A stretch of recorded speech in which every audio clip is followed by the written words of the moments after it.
points, but your job is to take on the best basketball player on the other side of the floor and guard her as best you can. Yeah, and whenever Michaela Forbes and Abby Ryan get you right where they want them in a trap, good luck. Good luck getting out of there. Abby Ryan has been, I feel like, absolutely outstanding for the past few games. She played so well against Chanute. She had, I believe, 6 or 8 points just in transition off of steals. I mean, I don't keep track of steals. I don't think they do. But I'm putting my money that Abby Ryan leads this team in steals. By far, as we are getting ready for tip-off, let's pause real quick for station identification right here on KLKC.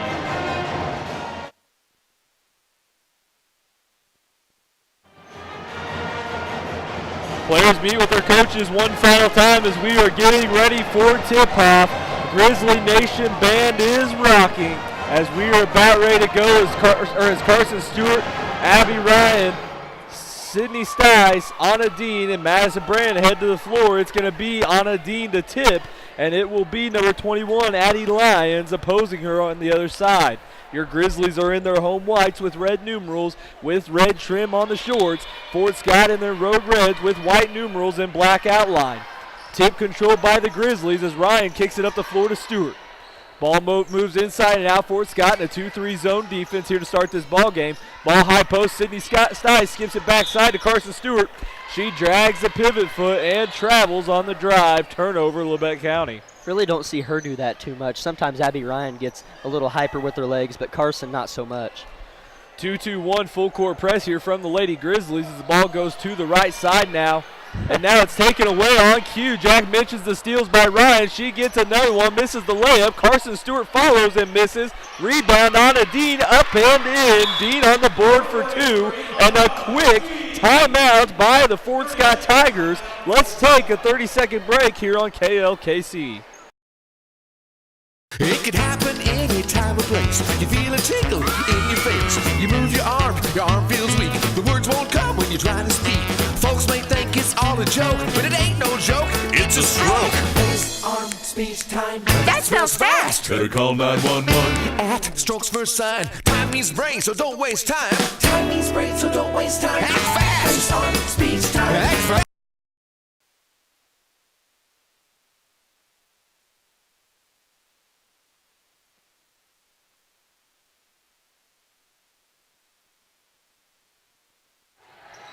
Grizzlies back it off into a 1-2-2 press and now get a steal from Abby Ryan and make that 2 already in this game as she looks to go by Ella Beth, who picks up a cheap foul at the volleyball line on the near side of the floor. It'll be Grizzly basketball out underneath. Yeah, I'm keeping track of Abby's steals over here, but watch. After I start keeping track, she won't have another steal all game. The famous announcer jinxed by Jack is a 3 from the corner from Brandon, no good. Rebound, Sydney Stice. Out to Ryan now as Ryan looks to drive. She'll kick it out, and a near steal by Ella Beth of the Tigers stays with Labette County. As we have a substitution for Fort Scott, it's going to be number 44, Kinsey Whitehead, checking in for the Tigers, replacing Addie Lyons on the inside. Yeah, Ella Beth is, without doubt, the leader of this squad out on the court right now. She's all over the place, wants the ball on offense, confidently puts it up. Stewart with the basketball on the right wing. She looks to drive now, skips it backside to an open Ryan. One extra pass to the corner. Brandon 4-3, no good. Rebound inside by Carson Stewart and lays it home. Grizzlies out to a 4-0 lead here, just 2 minutes in. I like seeing Abby make that extra pass to the corner. Abby could have shot it, but she knew who the better shooter was. She did, and fed her teammate the ball. Ella Beth with the basketball against this 1-2-2 zone press that falls into a 3-2 of the Lady Grizzlies. She has it on the Grizzly claw at center court. Now swings it over to Pryor. Beth cuts through. Pryor now swing it backside to Hardesty. Hardesty looking for Beth in the corner. She thought about the 3. She'll pull it down now and dish it to the high post. Loose ball on the deck, picked up by Pryor. Skips it backside to an open Beth, who will launch the 3 and no good. Rebound backside by Anna Dean. Grizzlies out in transition. Full length pass to Sydney Stice and is fouled. Headed to the line now for 2 shots, as we'll see if that is on Ella Beth, and indeed it is. That is 2 on Beth in this first quarter. You talk about a nail of many to come for these Tigers. Yeah, and a nice passer. I don't know who threw it. Was it Anna or that threw Carson. the skip? Carson that threw the skip to Sydney, but it was right on the money. And we saw a few of those against Chanute. As Sydney Stice hits the first of 2 shots, 1 to come now for Stice. 5-0 Lady Grizzlies. 5:55 to go here in the first quarter. Second one is up, long, no good. Rebound tracked down by Whitehead of the Tigers. She's looking for someone and will give it up to Beth as she brings it up the floor with 2 personal fouls. She picks up her dribble and a held ball. What a defensive stop there by Abby Ryan to stop Beth in mid-transition and get a jump ball. It will be Tiger basketball off the possession arrow. Ball inbounded to Whitehead, and near steal again by Abby Ryan as she is ball hunting tonight in this one. Yeah, she is. She was awful close for me putting another tally down on the sheet, but went out of bounds. Prior to inbound it for the Lady Tigers, she's looking for Beth, and she does get it in. Ryan right there on Beth's hip. A 2-3 zone from the Grizzlies, but it's a trapping zone in the corners. Beth now swings it back to Pryor. She will launch a 3, no good. Rebound poked out of bounds. They're going to say off of Labette County as Anna Dean went for the steal and the save and did not get it. So it'll be Pryor to inbound it for the Tigers underneath their own basket. Block formation, up screens, the side screen set on it. Inbound now goes inside and taken away by Abby Ryan. Ryan throws it the full length of the floor to Brandon. She'll back it back out now and kick it back to Ryan. 2-3 zone still from these Tigers. Brandon's going to launch a 3 and count it for Maddie Brennan from downtown. It is an 8-0 Lady Grizzly lead here. 5 minutes to go in the first quarter. Now we'll see Sorrell and Forbes headed to the table. And 4 different Grizzlies have scored. Not one person has scored twice. Beth with the basketball. Looks to drive on Stewart, is not able to find a lane. Now skips it backside, throws it out of bounds as she was looking for Kinsey Hardesty. Turnover Tigers, as the Tigers, I believe, are probably approaching 5 turnovers already in this first quarter. Yeah, they have to be close, give or take 1.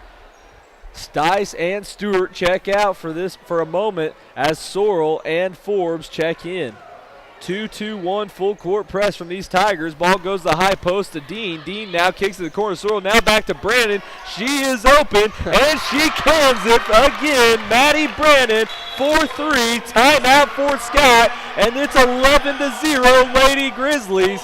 It is a full one. We'll take it with them. 60 seconds on KLKC. When Derek was in 6th grade, he hurt his knee, and it bothered him, but not until really last year after he played in a tournament. And we decided to make him an appointment. He had a torn meniscus. I was the most impressed how fast Dr. Meister was able to schedule me in and be able to repair my knee as fast as he did. As soon as I got to therapy, I knew it was going to be a quick recovery. After a 30-minute surgery in 5 months, I'm back to 100% playing sports again.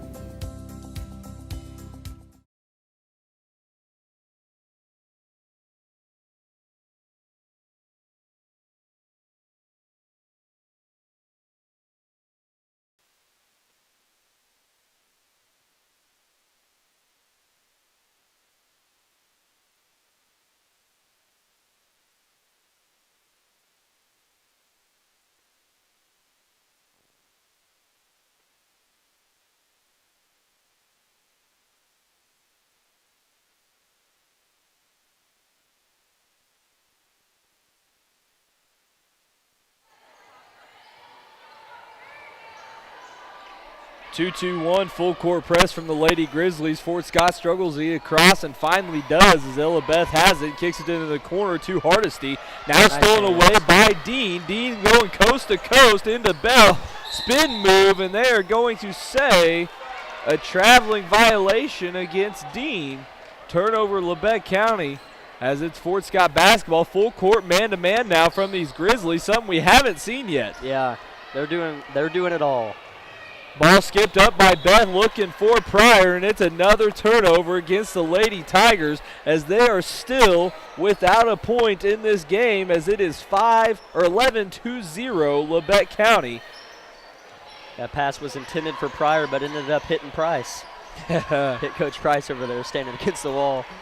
as Michaela Forbes with the basketball gets it to the high post. Man-to-man defense now from Fort Scott as they get a cutting Dean underneath the rim and scores it.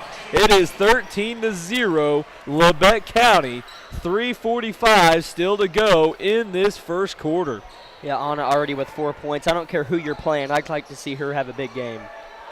As Beth misses the running floater, rebound by Fort Scott. Beth back with the basketball. She's going to drive and draw a foul on the floor against Abby Ryan for the block.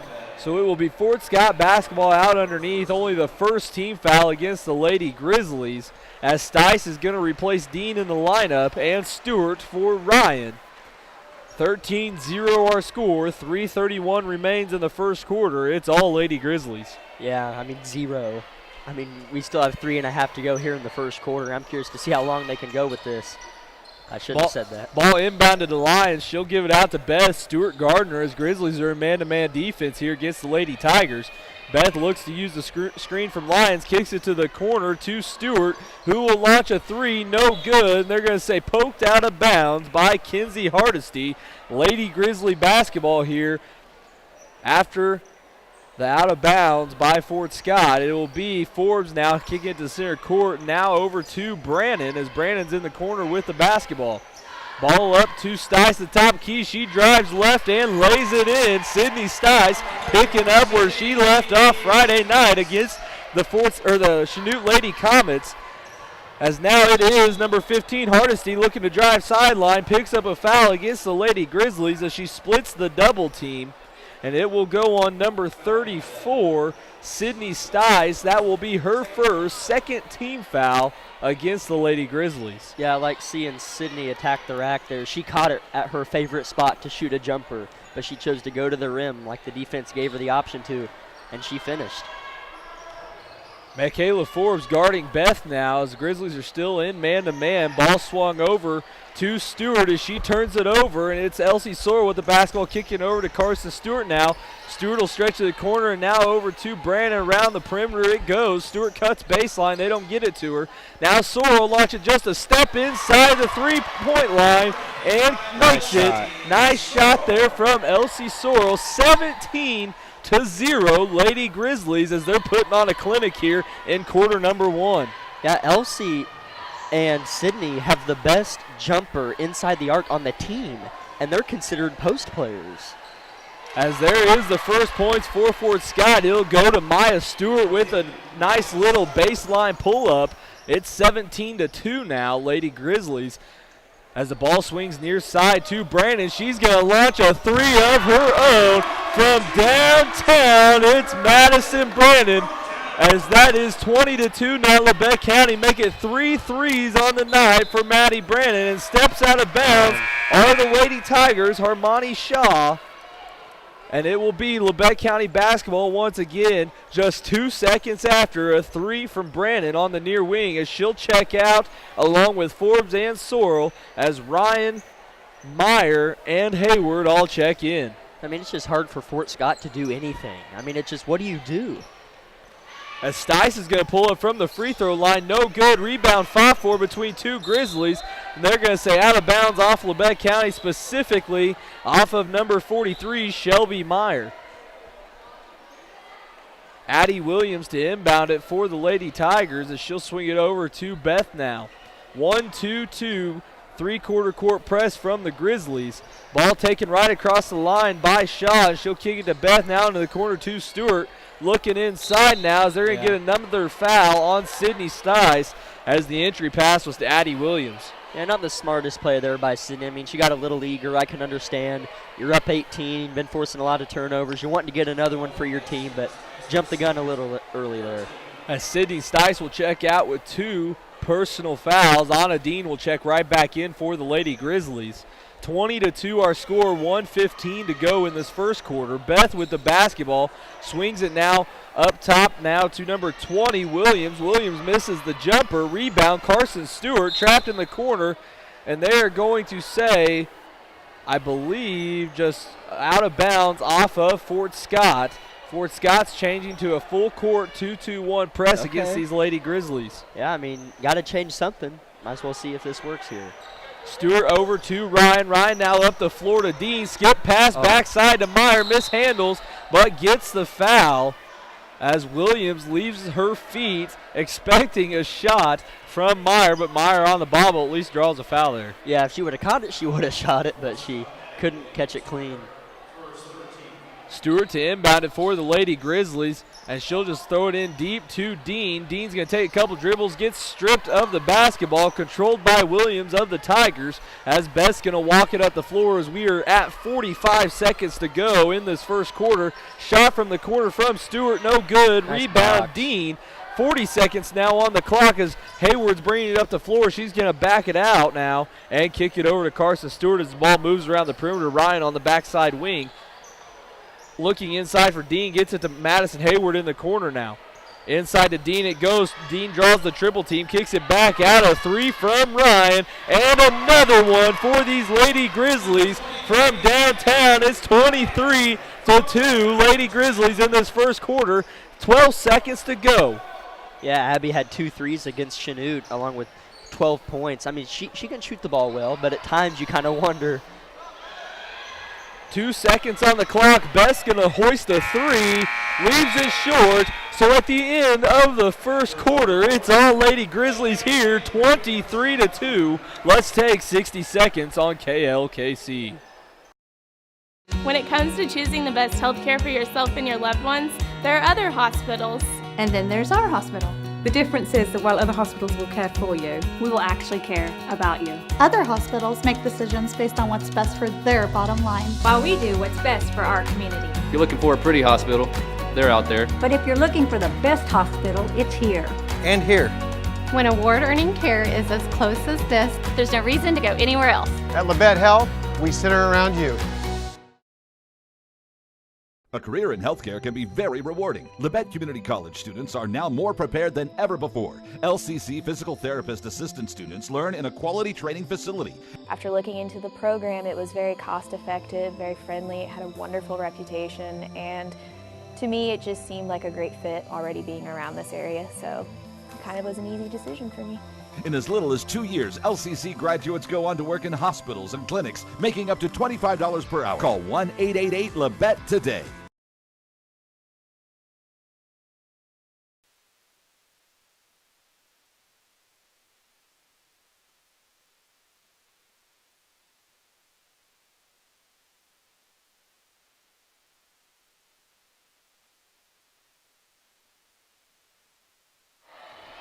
Grizzly basketball start the second quarter. A missed three from Brandon in the near corner. Looked good, just a little strong. Fort Scott with it now.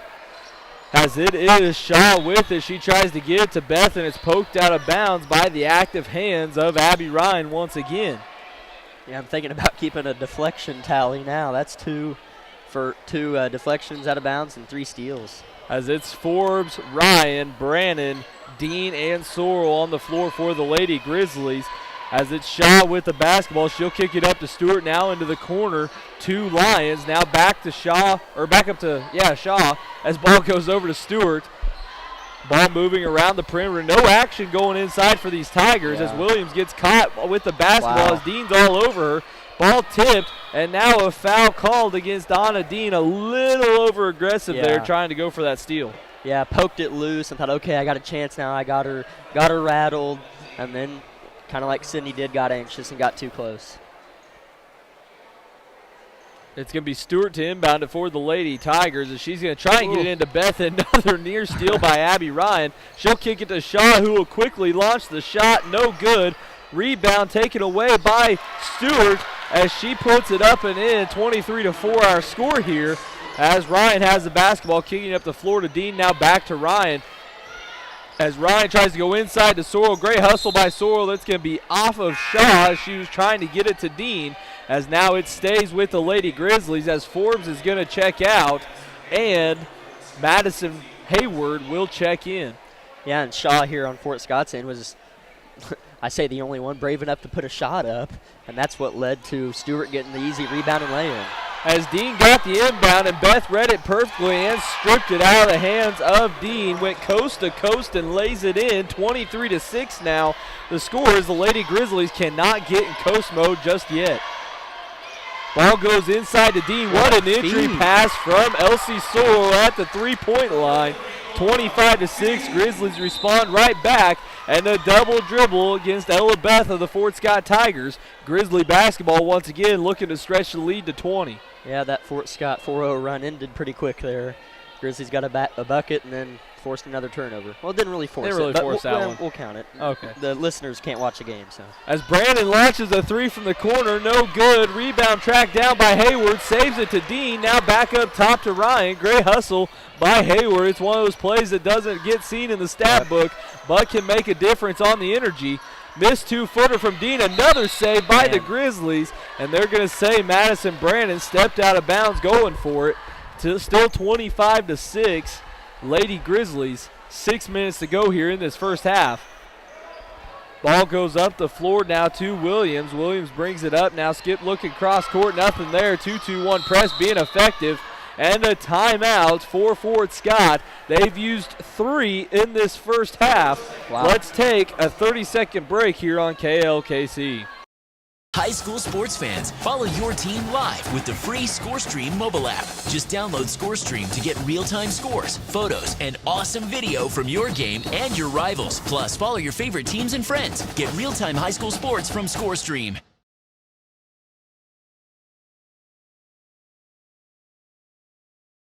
It could happen any time or place. You feel a tingle in your face. You move your arm feels weak. The words won't come when you're trying to speak. Folks may think it's all a joke, but it ain't no joke. It's a stroke. Face, arm, speech, time. That smells fast. Better call 911. At Strokes First Sign. Time means brain, so don't waste time. Time means brain, so don't waste time. Act fast. Face, arm, speech, time. Act fast. Face, arm, speech, time. Act fast. In the half, it's all Lady Grizzlies 25-6 here as they are in a 1-2-2 half-court press now against these Tigers. Beth with the basketball looks backside to Williams. Williams goes up and over and Sorrell and scores. As now the Lady Grizzlies are coming back the other way as Brandon's bringing up the floor into the corner. It goes to Sorrell inside. They look for the newly checked in Lauren Forbes. Skips it out to the corner to Ryan, who will launch a three. No good. Nearly got the roll on the shot. As now Beth's going to push it the other way. And a foul called against Forbes as she runs into the body of Addie Lyons. As Carson Stewart immediately is at the table prepared to check in. As we will wait to see who she replaces. As it is Madison Hayward checking out for the Grizzlies. It'll be Hardesty to inbound it for Fort Scott. I mean, I like what Fort Scott's doing. They're pushing the pace. Nothing in the half court's working at all, and they already have 6 points here in the second quarter. Ball kicked out to Stewart. Stewart's going to launch a three. No good. Rebound Lauren Forbes of the Grizzlies. As now it's Stewart to bring it up. Stewart dribbles it over to the left wing. Now looking inside, nothing there. Kicks it out to Sorrell. Now to Brandon in the corner. Brandon looks to drive baseline. Kicks it to Sorrell in the paint, and she's up and no good. Rebound tracked down by Abby Ryan. Saves it to Forbes. And now outside to Sorrell. They'll skip it backside to Carson Stewart. Wow, it can get really congested in the corner. There were like 4 people in the corner, but nobody stepped out or turned the ball over. Sorrell over to Ryan. Ryan launches the three, in and out it goes. Rebound Sorrell. She'll go up and lay it home. 27-8, Lady Grizzlies. 4:30 to go. Yeah, and it was all set up here by the hustle play by Abby in the corner, getting the long rebound on the baseline. Continuing pressure from the Lady Grizzlies as they're in a 1-2-2 that's fallen into a 3-2 zone against Fort Scott. Ball up top now to Hardesty. She'll skip it backside to Beth, who will launch a three. No good. Rebound tracked down by Stewart of the Tigers as she's going to look to skip it backside. Wow. Now taken away by Lauren Forbes. As Elsie Sorrell has it, she's going to throw a full court pass, and it's going to be taken away by Hardesty as she had an open person. Just didn't quite get enough mustard on that basketball to get it. As now it's stolen away by Madison Brandon. She'll throw it up the floor to Carson Stewart as she's just going to dribble to the corner smartly and kick it back out to Ryan. Why does it feel like there are 7 white jerseys instead of 5? I have no idea. They're just flying around. Yeah, they are. As ball goes inside to Elsie Sorrell, she goes up and is fouled. Will head to the line for 2 shots as they will get that foul on number 20, Addie Williams, her second and the 4th team foul against the Fort Scott Tigers. First shot from Sorrell is up and in. Michaela Forbes will check in along with Anna Dean replacing Brannon and Lauren Forbes. Yeah, I say this all the time, but then again, you know, Fort Scott's saying, okay, a few of their players are checking out, but the players checking in will work your butt off just the same. That's what I love about what Coach Snyder does with her teams over the years. They all work so hard. As Sorrell's second shot was up and in, two players hit the deck as it's Dean and Shaw. Both seem to be okay. 2-2-1 full court press from the Lady Grizzlies as they get it to Pryor, and she'll bring it up the floor. Gets it by the sideline, now dishes it into Shaw, and she'll put it up and score it. Fort Scott seemed to find a little momentum here in the second quarter, as now they pick up the full court pressure against the Lady Grizzlies. Yeah, they've got 8 points here in the second quarter. I know this really doesn't matter, but it's interesting. The first time these teams played, Fort Scott was shut out in the second quarter. As Ryan has the basketball, kicks it over to Forbes, now into the center of the floor to Dean. Backside now to Ryan, up the floor it goes to Stewart. Stewart will dribble baseline, kick it over to Sorrell. Sorrell misses the two-footer, rebound backside by Stewart. She's going to put it up, no good. Rebound Dean, she's going to go up and score. Lady Grizzlies being relentless on the boards here against the Lady Tigers. Yeah, Anna's got 8 now, so love to see her crack double digits and then some. Shaw with a little step back and draws the foul against Carson Stewart. Nice little move there from Shaw as she will head to the line for 2 shots. It's 31-10. Labette County, 3 minutes to go.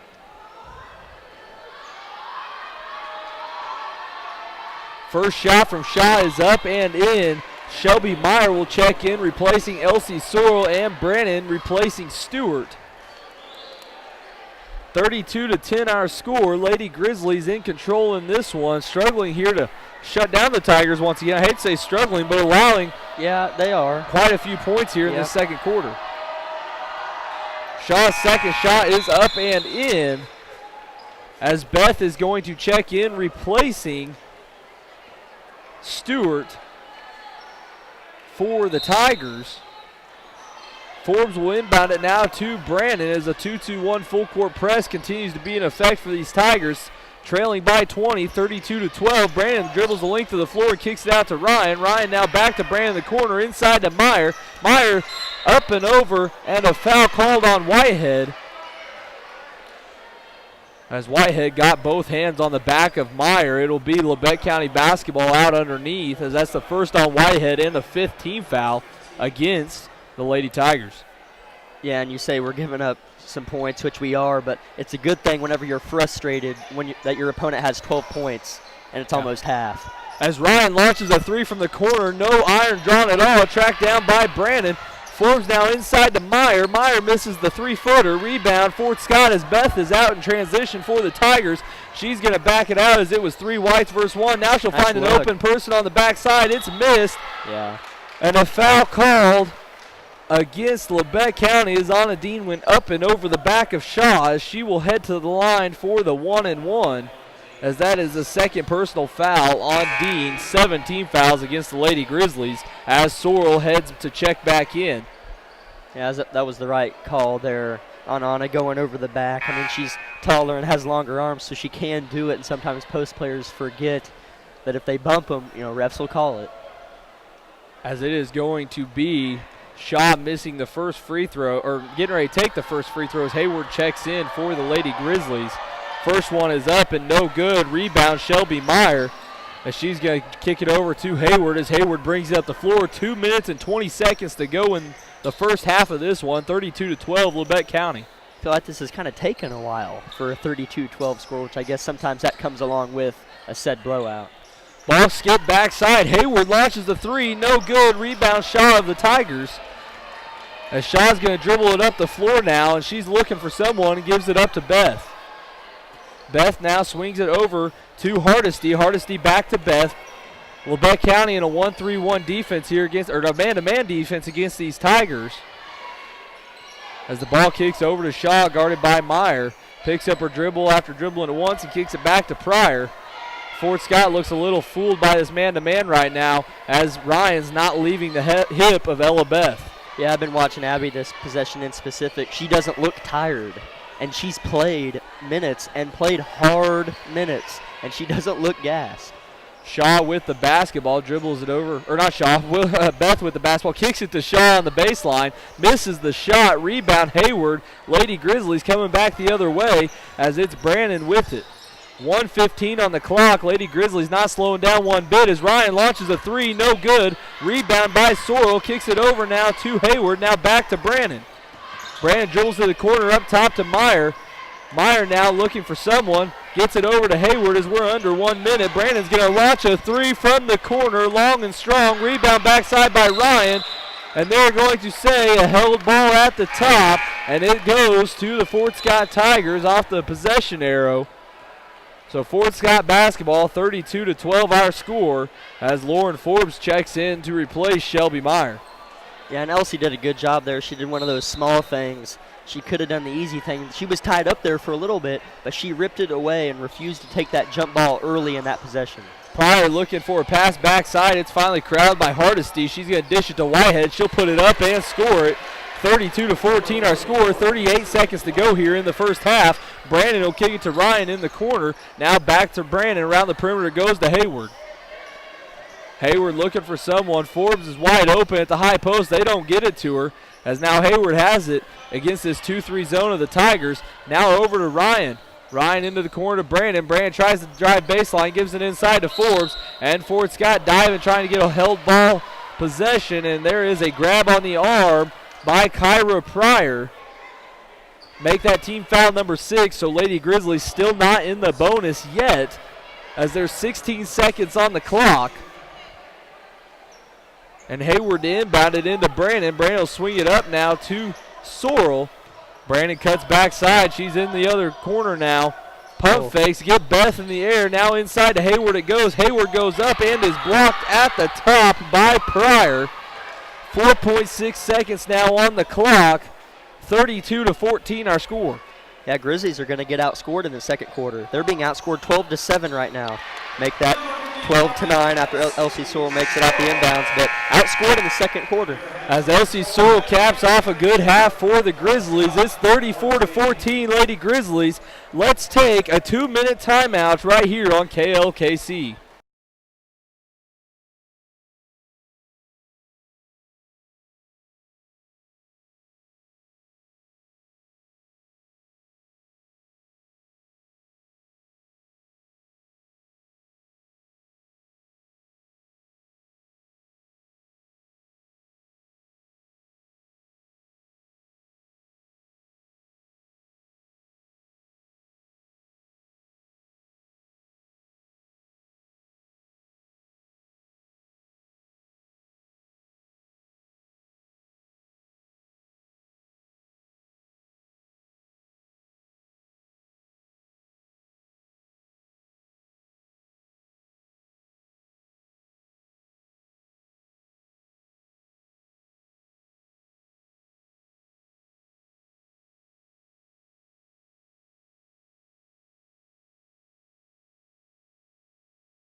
did good work down there. Anna's having a great game so far. So just do what you did those things in the first quarter and you'll be fine. Lady Grizzly basketball to start the second half. Ball goes into the corner. Stewart, she's going to drive baseline and throw it away immediately as it's Hardesty with the steal going coast to coast. Loses the ball off her leg, out of bounds. Labette County basketball, and not the way you want to start your second half. Yeah, and then you're fortunate that she lost control and not only went out of bounds, but it went off of bounds off of her own knee. So maybe we can get back on our feet here on this possession. As now it is Brandon with the basketball, kicks it up top to Stewart now, as Stewart's going to swing it over to Ryan. 3-2 zone here for these Fort Scott Tigers as Brandon launches a three from the corner and leaves it short. Rebound tracked down by Williams of the Tigers. Ball up the floor quickly to Pryor. She's going to go right in the body of Stewart, and they're going to get a foul on Carson Stewart, as it's going to be Pryor head to the line for 2 shots. Yeah, and Fort Scott's continuing to do what worked for them in the second quarter, and that's push the pace, because once they got set, they couldn't run an offense, so they're keeping that transition going. First shot from Pryor is up and no good. Second one to come, just 40 seconds into the second half. 2 turnovers by the Grizzlies. Second shot is up, long, hits the back rim and rolls forward. Ball inbounded now as it's 33-15. Tigers continuing to claw back into this. As it's Stewart with it now, she skips it high post to Dean, now to a cutting Stice, and it's another turnover. Labette County as Beth brings it up the floor for the Tigers. She looks to drive, splits the double team, puts it up, and they're going to say a blocking foul, a late whistle called by the near officials. He started to blow as a whistle, and so he went ahead and finished it. Yeah. As they're going to get it on number 10, Carson Stewart. That's 2 fouls on Stewart, both coming right here in this third quarter. As Pryor's looking inbound and launches it to Beth, and man, if Abby Ryan was ready, she may have had a steal here. She would have. As Beth kicks it out to Pryor. Pryor looks right back forward, but nothing there. Gives it up to Williams. Now back out to Pryor, as she's going to back it out and set up her offense. Fort Scott scores, but mainly a 3. I think we'll get a timeout by the Grizzlies here. Near steal here by Anna Dean. It's kicked back out now to Lyons. Now over to Pryor, as Pryor's going to swing it back up top to Williams. Now back over to Lyons once again. Screen away and cut to the baskets, but a steal here by Brandon. She's going to give it up to Stice. Stice is going to go up and miss the layup. Brandon's going to miss the putback. Stewart's going to go back up and put it in and be fouled. So an and one opportunity for Carson Stewart here at the 6:18 mark in the third quarter. Yeah, that was much needed, and that reminds me, I know you're tired of it, when TCU cut the KU game to 4 points, Marcus Garrett's steal, skip pass to Devon Dotson for the and one. That was a needed bucket there. I don't think Fort Scott will come back and win, but in the moment, that was a needed basket there. The and one opportunity is missed by Stewart. Rebound Shaw of the Tigers. She's going to throw it the full length of the floor to Pryor, and Pryor handles it in the corner. She's going to dribble it back out now and give it to Hardesty as Hardesty looks to go inside to Shaw. Shaw right back out to Hardesty, right back into Shaw. 2-man game. As now a steal by Carson Stewart and a foul called against the Fort Scott Tigers, as it's going to go against number 15, Kinsey Hardesty. Labette County basketball, as Michaela Forbes is going to replace Carson Stewart here in the lineup at the 5:58 mark. Yeah, and Anna was doing a good job there whenever Shaw was catching the ball. She was just squaring her straight up, hands straight in the air. She's tall and has long arms, so it was tough for Shaw to get anything off there. Ryan inside to Stice. Stice gives it backside to Brandon. Brandon goes up and is fouled and head to the line for 2 shots, as the foul will go against number 24, Harmony Shaw. As Brandon's going to step to the line here as they get it situated. Make that already 3 team fouls against the Tigers in this third quarter. It seems like more fouls than we had at the whole beginning of the game. It does. As Brandon hits the first one, let's take a timeout here for station identification on KLKC.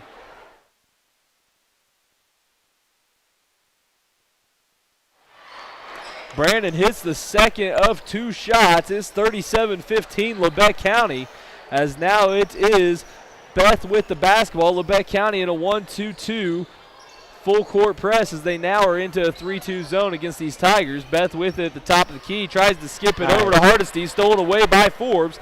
As Forbes now picks up her dribble before Beth takes it back. Ball into the corner to Ryan, inside to Stice, and poked out of bounds by Shaw of the Tigers.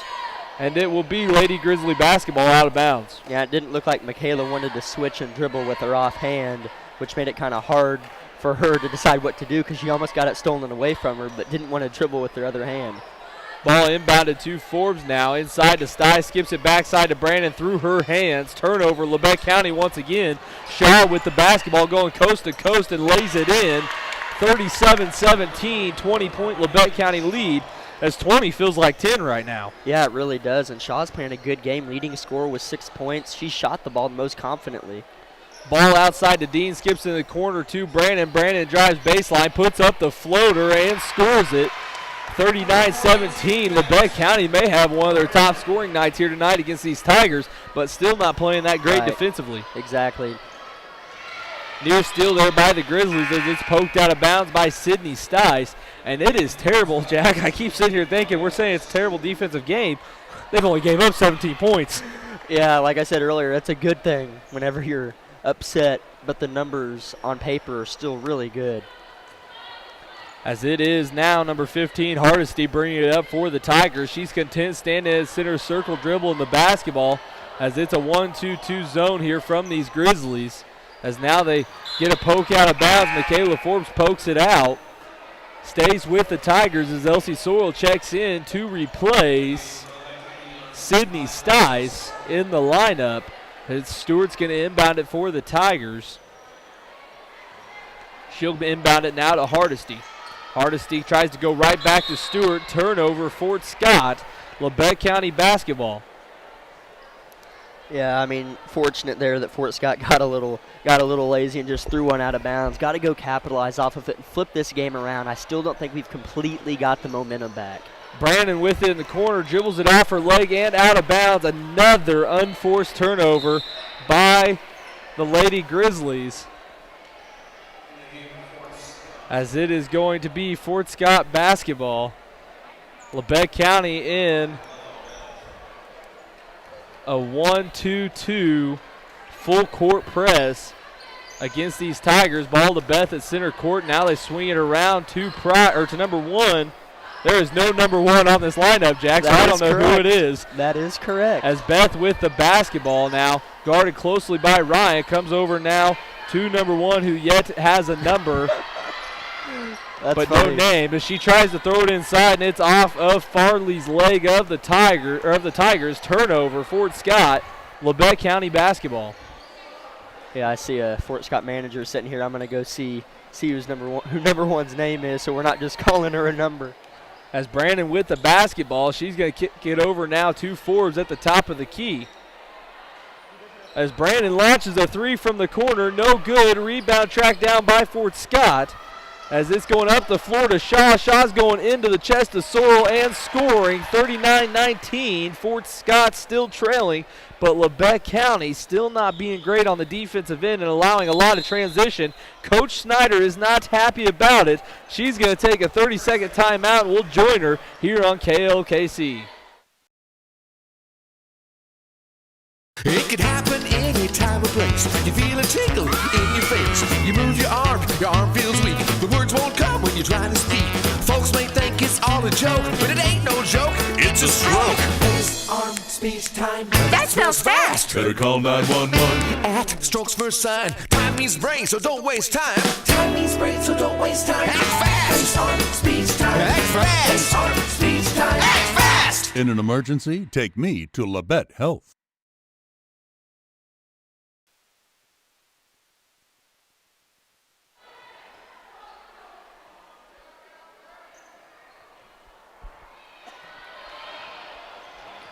Ryan on the entry pass to Sorrell. It's stolen away once again by these Tigers as Comstock kicks it over now to Beth. Now back to Comstock. Comstock, a freshman in the lineup. She is wearing the number 1 jersey here in this one. As now Beth will kick it into the corner to Stewart. Stewart's going to dribble it up and give it right back to Beth. Beth's going to back it out. Labette County in man-to-man defense collapsing when Beth tries to drive. Good hands by Forbes for a near steal. Ooh. And another foul called against Labette County as they're going to get number 14, Michaela Forbes, for the foul. Another uncertain whistle there by the official, but still calls it.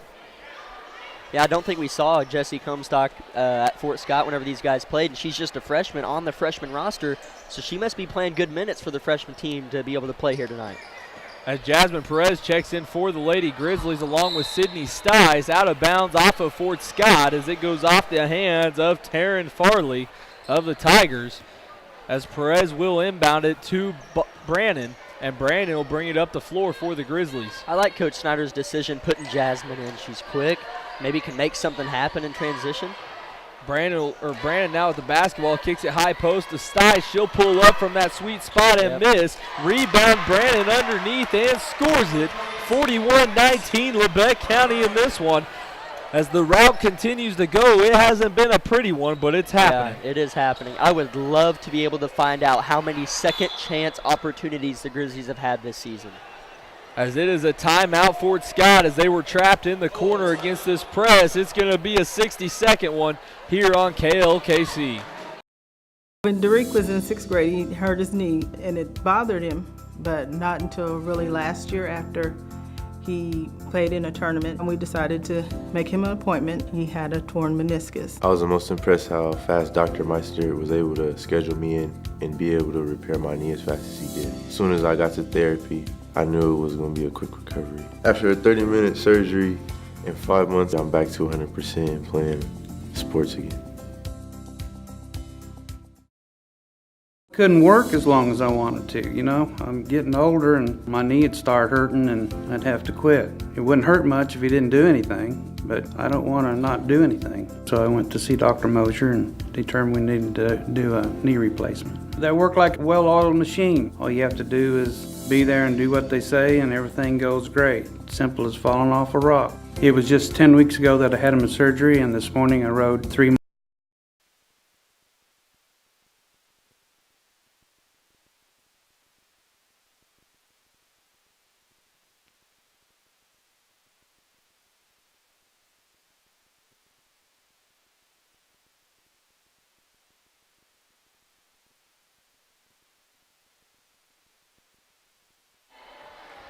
Fort Scott out of the timeout, nearly throws it away as Abby Ryan once again gets a hand on the basketball.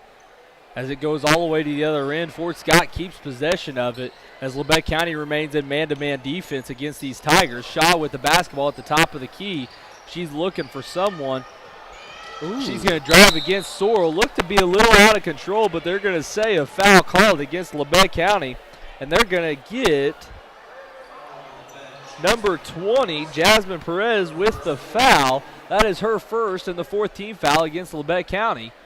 As Shaw inbounds it, good hands by Sydney Stice, stolen away by Labette County. As Sorrell kind of put Ryan in not a very good situation. As Ryan caught it turn, and there was Ella Beth ready to take it from her, but she travels first before Fort Scott got the basketball. And so it's now Fort Scott basketball once again. Labette County leading 41-19. The boys game on the nightcap once again here in the Harrison Gymnasium should be a good one, as it was a thriller the first time around. As Stewart for the Tigers launches a three in the corner, 41-22. Fort Scott still trailing. Labette County's got to tighten the ship a little bit, as it's been a sloppy second half carrying over from that second quarter. Yeah, if you don't win by more than 20, I'd say, I mean, they're probably upset no matter really what is going to happen, because they've played 2 bad quarters back-to-back. As Whitehead's going to check in, replacing Taryn Farley. And you mentioned that, Jack. You're going to be upset, especially, I mean, you couldn't ask for a better opponent to play terrible against. That's true. You could be playing Chanute if you play like this, and you just lost a chance at the SEK title. So at least the worst-case scenario, Grizzlies go to practice tomorrow ready to get back to work. As Fort Scott breaks the press from Labette County, Beth with the basketball, drives in, now dishes it to Shaw, who's going to put it up and score it. Shaw having a good night for the Lady Tigers. 8 as points. Now it's 41-24, as Jack just said. What? 8 points for Shaw. 8 points for Shaw in this one, an effective second half so far. Ball goes over into the corner to Brand. Now back to Sorrell. She'll step in and shoot it. No good. Rebound pulled down by Whitehead of the Tigers. 35 seconds on the clock as Shaw's bringing it up the floor. I mean, I'm not upset with that shot by Sorrell. I know she can make it, but I feel like that was kind of a settle shot. I feel like that shot was kind of settled for. In the first half, they would have probably ran trying to get one shot off. As Beth puts up a shot from the free throw line. I think those are only her 4th points of the night. Yes, correct. As it's only the second made basket for Beth. 10 seconds on the clock. Sorrell from the corner, 4-3, leaves it short. Great rebound and putback by Stice. Not a great quarter for the Grizzlies, but it's going to end on a positive putback as Beth launches a half-court shot and just misses it wide left. So at the end of the third quarter, it is your Labette County Grizzlies 43 and the Fort Scott Lady Tigers 26. Let's take a 60-second timeout right here on KLKC. When it comes to choosing the best health care for yourself and your loved ones, there are other hospitals. And then there's our hospital. The difference is that while other hospitals will care for you, We will actually care about you. Other hospitals make decisions based on what's best for their bottom line. While we do what's best for our community. If you're looking for a pretty hospital, they're out there. but if you're looking for the best hospital, it's here. And here. When award-earning care is as close as this, There's no reason to go anywhere else. At Labette Health, we center around you. A career in healthcare can be very rewarding. Labette Community College students are now more prepared than ever before. LCC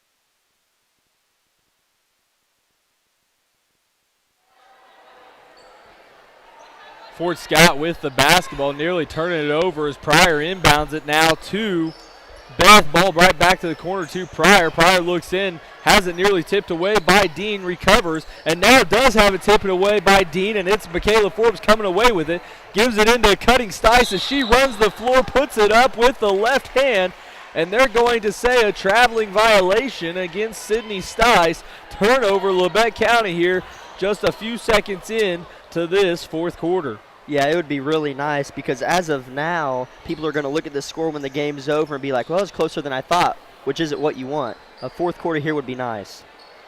Ball goes into the corner. Stewart, she launches the three. No good. Rebound, Michaela Forbes on the backside. She's going to dribble it up and kick it up to Stewart now. As Stewart will take it into the corner, looking inside for Dean. Dean has her man sealed outside. As now it's Brandon with it over into the corner to Stewart. Now skip pass to Dean. Rotating the ball around the perimeter, the Lady Grizzlies go. As now it's Dean on the perimeter over to Stewart. Good motion here from the Grizzlies, just not really taking the open shot yet. But Brandon will on cue from three and can it for Maddie Brandon for downtown. 46-26, it's Lady Grizzlies out by 20 now. Yeah, Brandon has 18 points on the evening, so not too shabby. 3-2 zone from the Lady Grizzlies. Ball goes inside to Whitehead, outside to Beth, now into the corner to Pryor. Pryor drives baseline, now kicks it out to Beth, controlled at the center logo. As now Beth will set it back up in this 3-2 zone against the Grizzlies, as Shaw's going to go up and be fouled, as we'll see who they get. And they're going to get number 14, Michaela Forbes, with her second. And Jack, I'm going to call you out. Crap. Running clock, buddy. We all expected it. Everybody in this gym expected it. As Shaw misses the first one, Sorrell checks in for Stice. And I think that is basically the key you made was, I think, along with the Grizzlies not playing great, they overlooked him a little bit coming off that 55-11 win in Fort Scott. A second shot to come from Shaw. It is up and no good. Rebound by Dean, as Dean's going to kick it up to Forbes, now over to Stewart as she brings it across.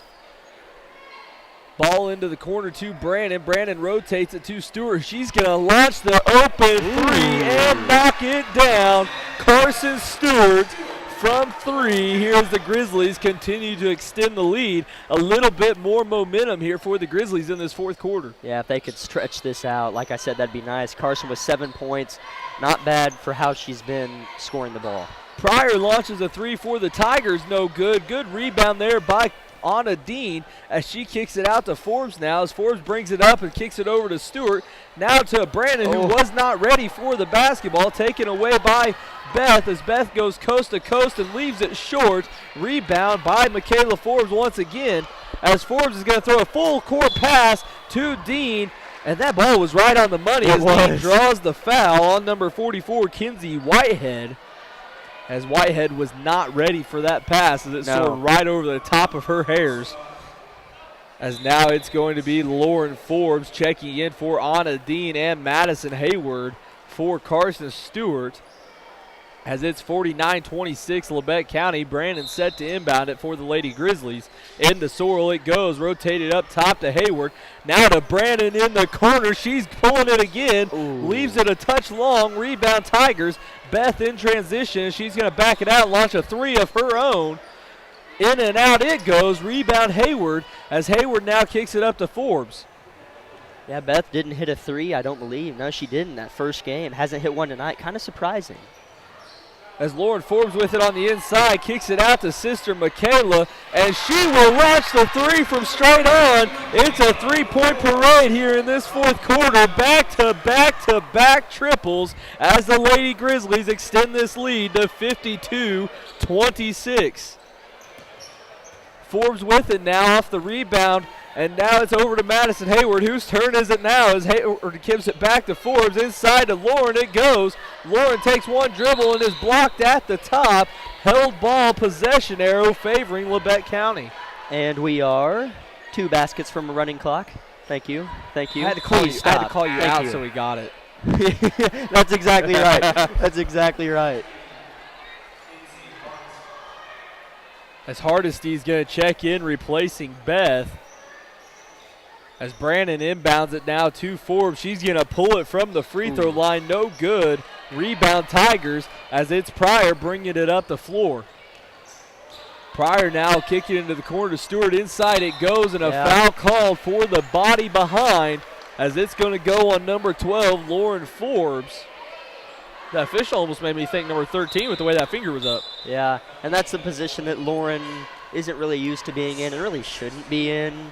I mean, she's down on the block. I mean, she wasn't really mismatched with the girl, but isn't in the position that her athletic ability for basketball is made to be in the area. As Abby Ryan checks in, replacing Michaela Forbes. 52-26 the score. Meyer in the game as well for the Grizzlies, replacing Stice.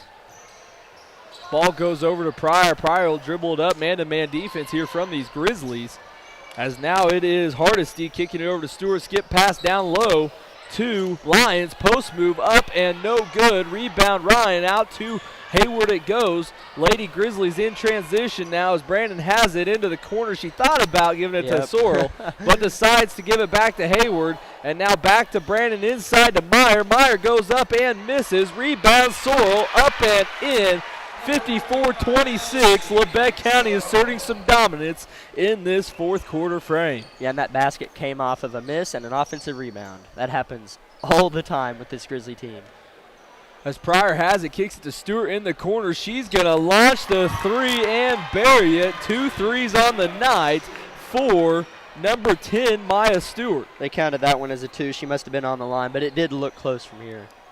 Okay, so they'll give her a long 2. Worst shot in basketball, as they'll say. Meyer inside with it. She is fouled going up. Cardinal sin, Jack. Don't ever put one foot on the line. Either take a dribble in or take a dribble back. Yeah. As Shelby Meyer will head to the line for 2 free throws. Coach Steps emptying his bench here as he's getting ready to send in another sub as Meyer hits the first of the 2 shots, and it will be number 14. And again, there is no 14 on the roster. So game's almost over. Why does that happen to us? I don't know. Missed shot from Meyer. Rebound hustled. Good hustle there by Brandon, but it's going to be out of bounds. Stays with Fort Scott. As Fort Scott has it here, 55-28 to score. 3:13 remains in this ball game. Lady Grizzlies get Friday night off before picking it back up Tuesday. Yep. And Jack, remind me who we play Tuesday. I believe Pittsburgh on the road.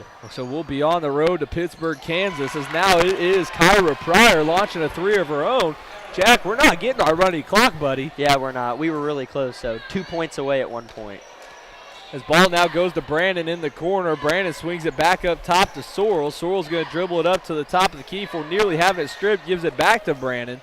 As now Brandon will set it up and give it over to Ryan inside, or over to the corner now to Hayward. She will launch the three, make it another one for these Grizzlies. As now that is 4 threes in the quarter for the Lady Grizzlies, coming from 4 different individuals.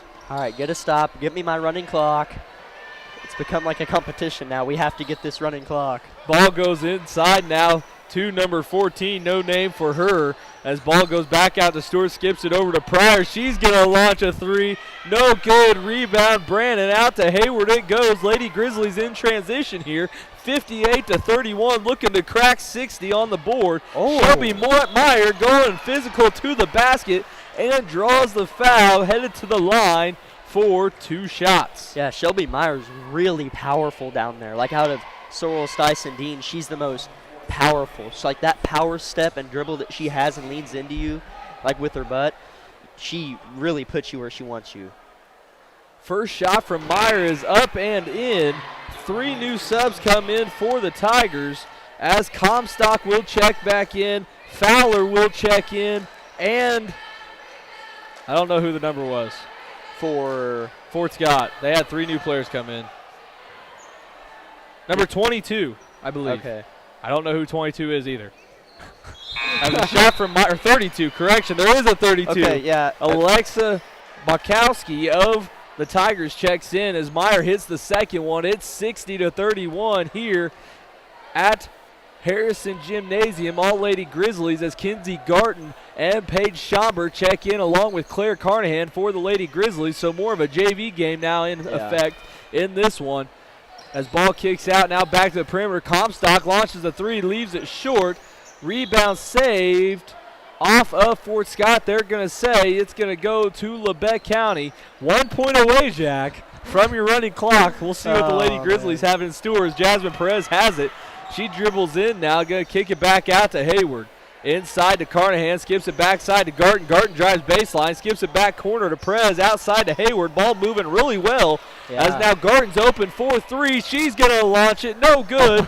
Rebound tracked down by Comstock of the Tigers. And now it is Hardesty bringing it up. You know how funny that would be if we won by 29? Like, I'm not talking about, like, skill level. I'm talking about, like, because of the running clock prediction. As the ball on the 3 is no good from Fowler. Rebound tracked down by Fort Scott as it's poked out of bounds by Hayward. And Jack, you might just get your wish of a 29-point deal. That would be my luck. Prediction running clock. Win by 29. As now number 25, Allie Hawkins checks in, replacing number 15, Kinsey Hardesty. Ball into the corner to Comstock. Now back up top to Fowler. Fowler will dribble it out. Labette County in a 1-2-2 zone against the Tigers. Fowler with it at the top of the key. Now swings it to Bukowski. Now inside it goes and off the hands of Bonkowski. Out of bounds, Fort Scott. Labette County basketball. 39 seconds on the clock as I expect Coach Snyder just to hold it and dribble it out here. Run something special, Maybe not. Coach. Run Maybe something not. special. Perez with it, kicks it to Schomburg, top key, corner to Hayward, back out to Perez. Jack getting up on his toes as Garton now kicks it into the corner to Hayward. Now back out to Garton, 22 seconds on the clock. Perez with it, dribbles in, and a traveling violation against Perez of the Grizzlies as she drugged the pivot foot a touch too far. Turnover, Labette County, 18 seconds on the clock. Score right now, it's 60-31, Labette County. I should have known this was going to happen. Ball goes inside to number 14 with no name in the book and a miss. Perez brings it up. 3 seconds on the clock. 2 seconds. 1. Perez will hold it. Final score here from Harrison Gymnasium. It is your Labette County Lady Grizzlies 60 and the Fort Scott Lady Tigers 31. Let's take a 2-minute timeout on KLKC.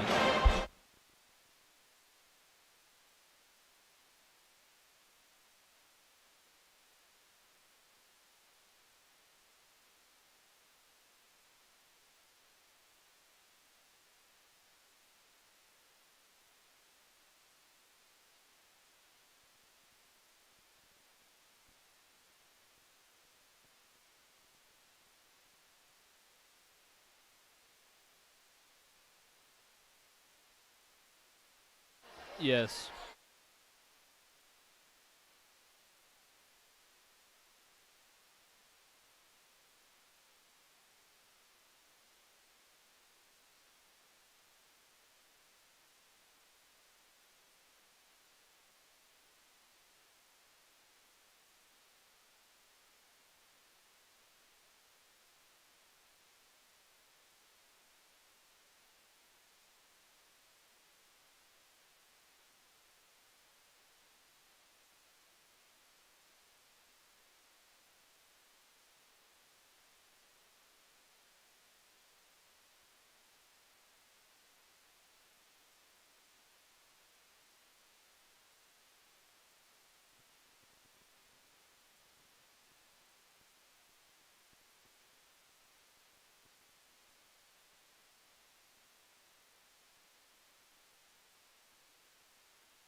Hell's bells ringing the gym here in Harrison as we get ready for our nightcap, Labette County versus Fort Scott, in what was an overtime thriller in Fort Scott, Kansas before Christmas.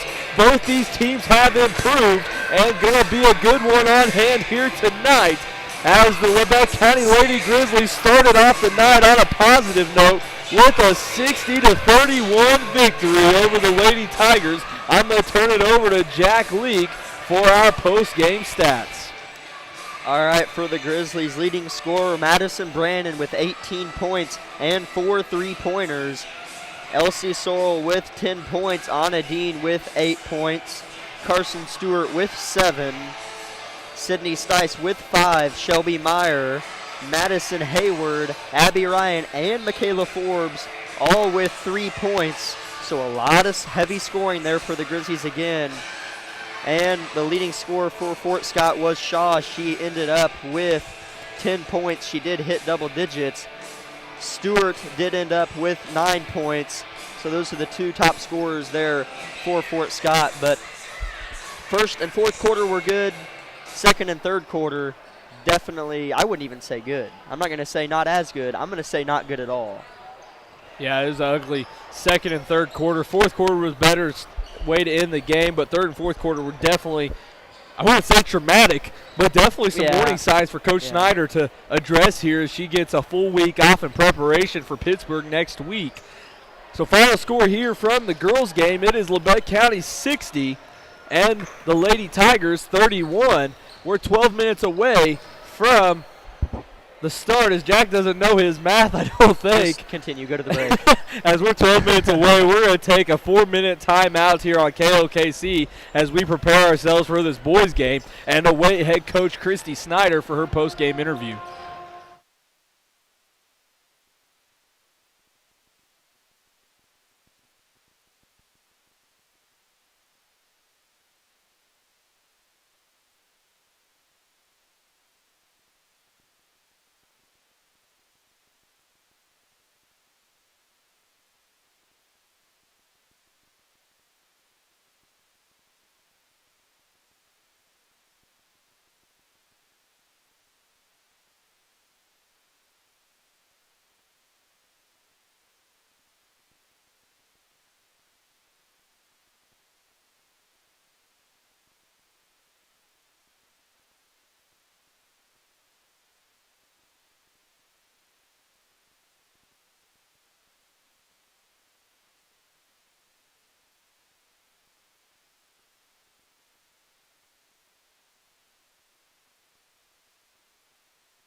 7 minutes away from the start of our boys game here at Harrison Gymnasium.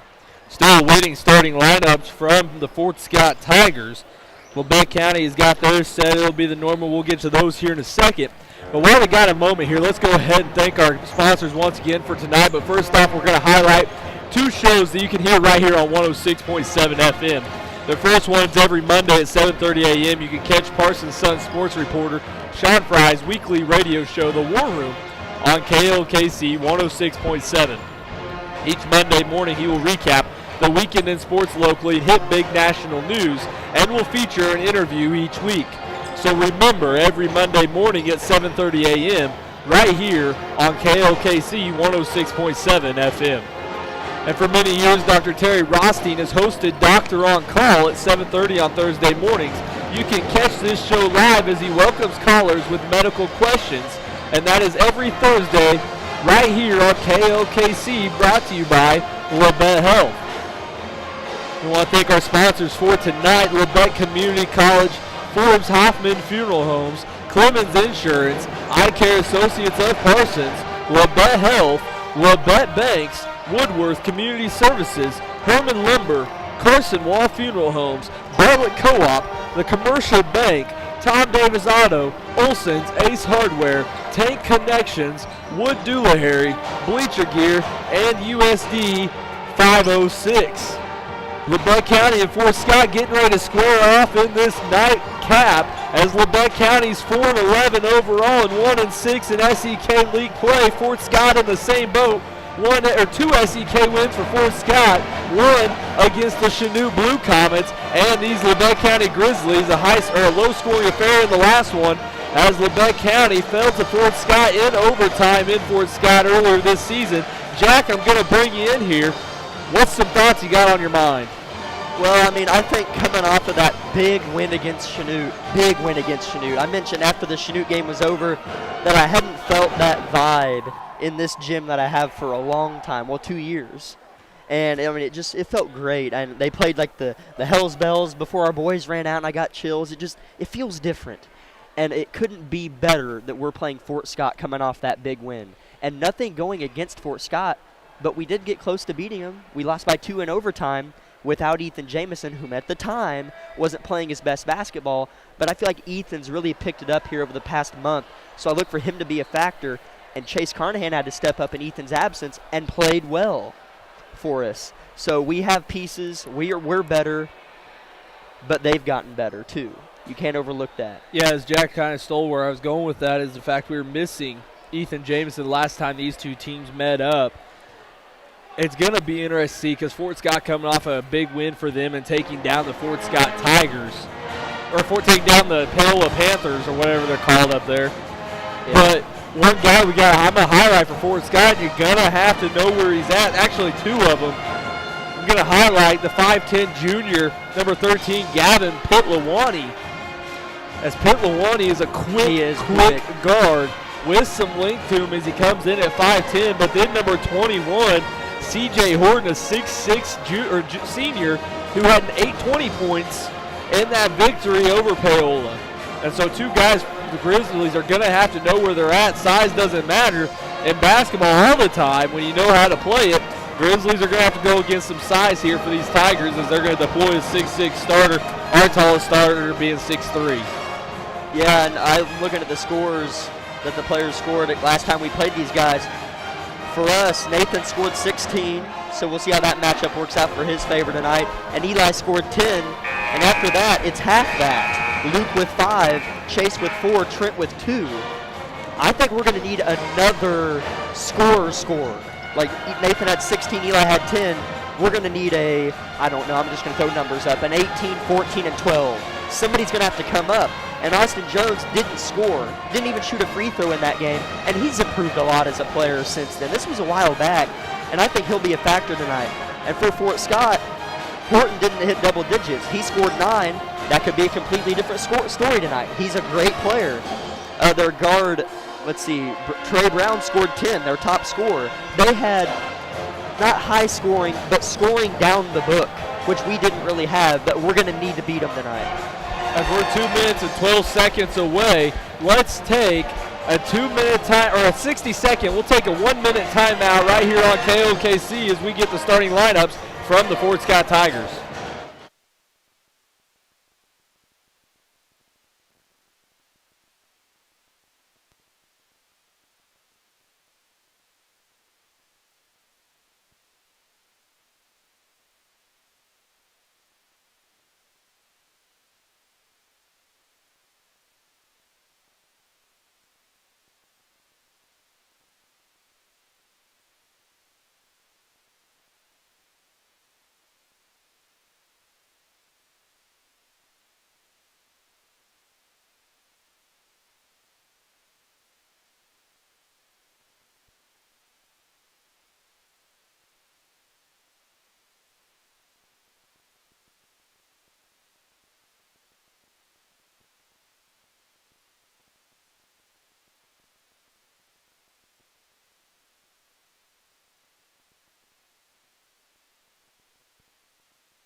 Here at Harrison Gymnasium, we're getting ready for the start of our varsity boys matchup right here between the Fort Scott Tigers and your Labette County Grizzlies. Starting lineups are in. We're going to let the public address announcer assign those to you or announce them to you. I don't know why I said assign, but I said announce instead now. As we get ready for the national anthem, we're going to let you listen in as the Labette County Nation Band plays the national anthem right here as Jack shakes his head as he knows it's going to be loud.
Grizzly Nation Band does not disappoint once again as they played the national anthem to perfection to start the night here at Harrison Gymnasium, as now Jonathan Wilhoff will announce the starting lineups here in Harrison.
So there you have it. The starting lineups. We'll run down them again one more time. Fort Scott, it's going to be Guilfoyle, Rhodes, Pitluwani, Horton, and Delatorre. And for Labette County, Falkenstein, Heston, Brock, Jamison, and Smith. And Jack, why does Fort Scott have to have such tough names? Pitluwani and Guilfoyle are going to really challenge me here tonight. Yeah, I think I remember bringing that up at Fort Scott. Yeah, simple names, simple last name versus difficult last name. Yeah. Story here in this one. We'll just hope nobody starts scoring really fast and I got to keep up. Yeah, no joke. Unless it's the Grizzlies. I'm okay with that. Yeah, that'd be fine. There's something about Fort Scott that sets them apart from the league. Nobody's ever excited when they have to play Fort Scott. Fort Scott is a hard place to go win. We mentioned that. Their home record, I believe you told me, is really good. Yeah. Like their history there at the Den or whatever it's called, but nobody likes playing Fort Scott. They are gritty. They are a gritty team, and they love to compete. As it's going to be a good one on hand here tonight between these Fort Scott Tigers and your Labette County Grizzlies. C.J. Horton, the new K-State football player, or assignee anyways. Not quite there yet, but he's signed. He's official. Yeah, that's cool. And he'll tip against number 23, Ethan Jamison. Jamison, again, like we mentioned, was absent in the first matchup between these two teams, so we'll see what kind of spark he brings. As the tip is controlled by Fort Scott, it will be Pitluwani with the basketball as he's going to drive and kick it to Guilfoyle, and now right back to Pitluwani up top to Delatorre. Around the perimeter it goes. Labette County in man-to-man, wearing their home whites with gold numerals. Ball kicked to the corner. Rhodes thought about the three and passes, as now it goes into the corner again to Guilfoyle. Back out to Pitluwani. Pitluwani will look to drive, puts up the scoop shot and scores, and there's that quick move off the dribble for Guilfoyle, or Pitluwani, pardon me. As now Falkenstein has it and kicks it over to Jamison. Right now he's looking inside to Smith. As now Smith's going to drive, hang, and miss the two-footer. Rebound Fort Scott, as it is going to be Pitluwani bringing it up as he's going to kick it into the corner to Guilfoyle, who's going to launch the three. No good. Rebound Heston. Grizzlies out in transition as it's up to Jamison. Falkenstein was open on the backside, but they elected not to throw it. As now he has it on the wing, kicks it over to Jamison. Jamison from the top of the key from three, no good. Rebound fought for. Nathan Smith with it, and it's going to be a held ball possession as it will go to Labette County. Yeah, another big boy play there by Nathan. And that layup he makes 9 out of 10 times, so I'll take that all night long. As Luke Falkenstein to inbound it. Looks to get it in, finally lobs it in over to Eli Heston into the corner. Falkenstein, he's going to pull the three, rolls it on the top of the backboard. Both the officials looking at him. It shouldn't have been out of bounds. He's going to say it hit the golden post as the ball has to officially roll all the way over to go out. The ball never did, but the official says it is out. So it will be Fort Scott basketball as Labette County moves into a 1-3-1 defense, which is an Arger Bright special. Ball skips backside to Horton. He kicks it out now to Delatorre. Delatorre will take it to the corner and give it back out to Horton now. 6'6" guy playing the guard position right now for these Tigers. This ball goes to Pitluwani. Backside now to Horton. Out into the corner. Delatorre. He'll launch the three. Leave it long. Rebound pulled down by Trent Brock. As now Nathan Smith up the court to Eli Heston. Heston now will survey and give it back to Smith. As now they give it up to Falkenstein. Coach Argerbright calls in his offense. Yeah, they've gotten a couple good looks here early. I know it's really early, but something's coming. Heston will launch the three and leave it short. Rebound by number 12, Rhodes, as he'll give it over to Pitluwani, and Pitluwani will bring it up, guarded by Falkenstein. Yeah, I really like that play. Guard coming off the double screen at the top of the key. Ball goes inside to Horton, tracked down by Delatorre on the backside, as now it is Rhodes driving the lane, draws a foul. They're going to call a hand check violation, as they're going to get number 12, or number 21 with the foul. That is Trent Brock picking up his first. And last time these two teams matched up, Jack, Luke Falkenstein picked up 2 fouls in the first 3 minutes. That is right. That's right, he was benched. I remember him being frustrated and Argerbright telling him to wake up. I forgot about that. As Horton hands it off to Delatorre, outside it goes. Ball rotates around the perimeter. Horton now over to Pitlawani. He'll launch a three, miss it long. Rebound tracked down by Guilfoyle. Skips it back over to Pitlawani. Inside to Horton it goes. Horton working against Smith. Spins baseline, nothing there. Dishes it in to Guilfoyle. He'll back it out and hand it off now to Pitlawani. Pitlawani will drive into the chest of Falkenstein, and that's exactly how he picked him up last time these teams matched up. Is that on Luke? It is on Luke. Wow, Make that okay. 2. Against Luke, or number 1 against Luke Falkenstein, second team foul against the Grizzlies. Somebody was just trying to help and kind of swatted in there. I wasn't sure if they got them or not because it didn't look like Luke fouled him. Pitlawani kicks it to Horton. He'll launch a three, no good. Fort Scott 3 happy in this one. As now it is Smith bringing it up the floor. As Coach Argerbright calls into the play, and now Nathan Smith will attack the rim and leave the layup long. Rebound Horton, as that's 2 missed layups here for Nathan Smith, as it's still 2-0 Fort Scott halfway through this first quarter. Nathan's getting to the rim at will, though.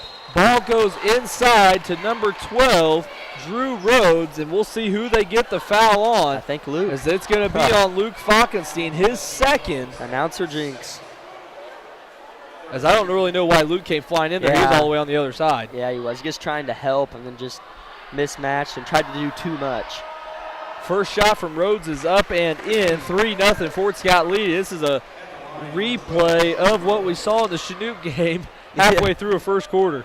Yeah, what was the score at half? 13-7? 13-11. Okay. Second shot from Rhodes is up. It's 4-0 Fort Scott. Labette County with 2 missed layups already in this one.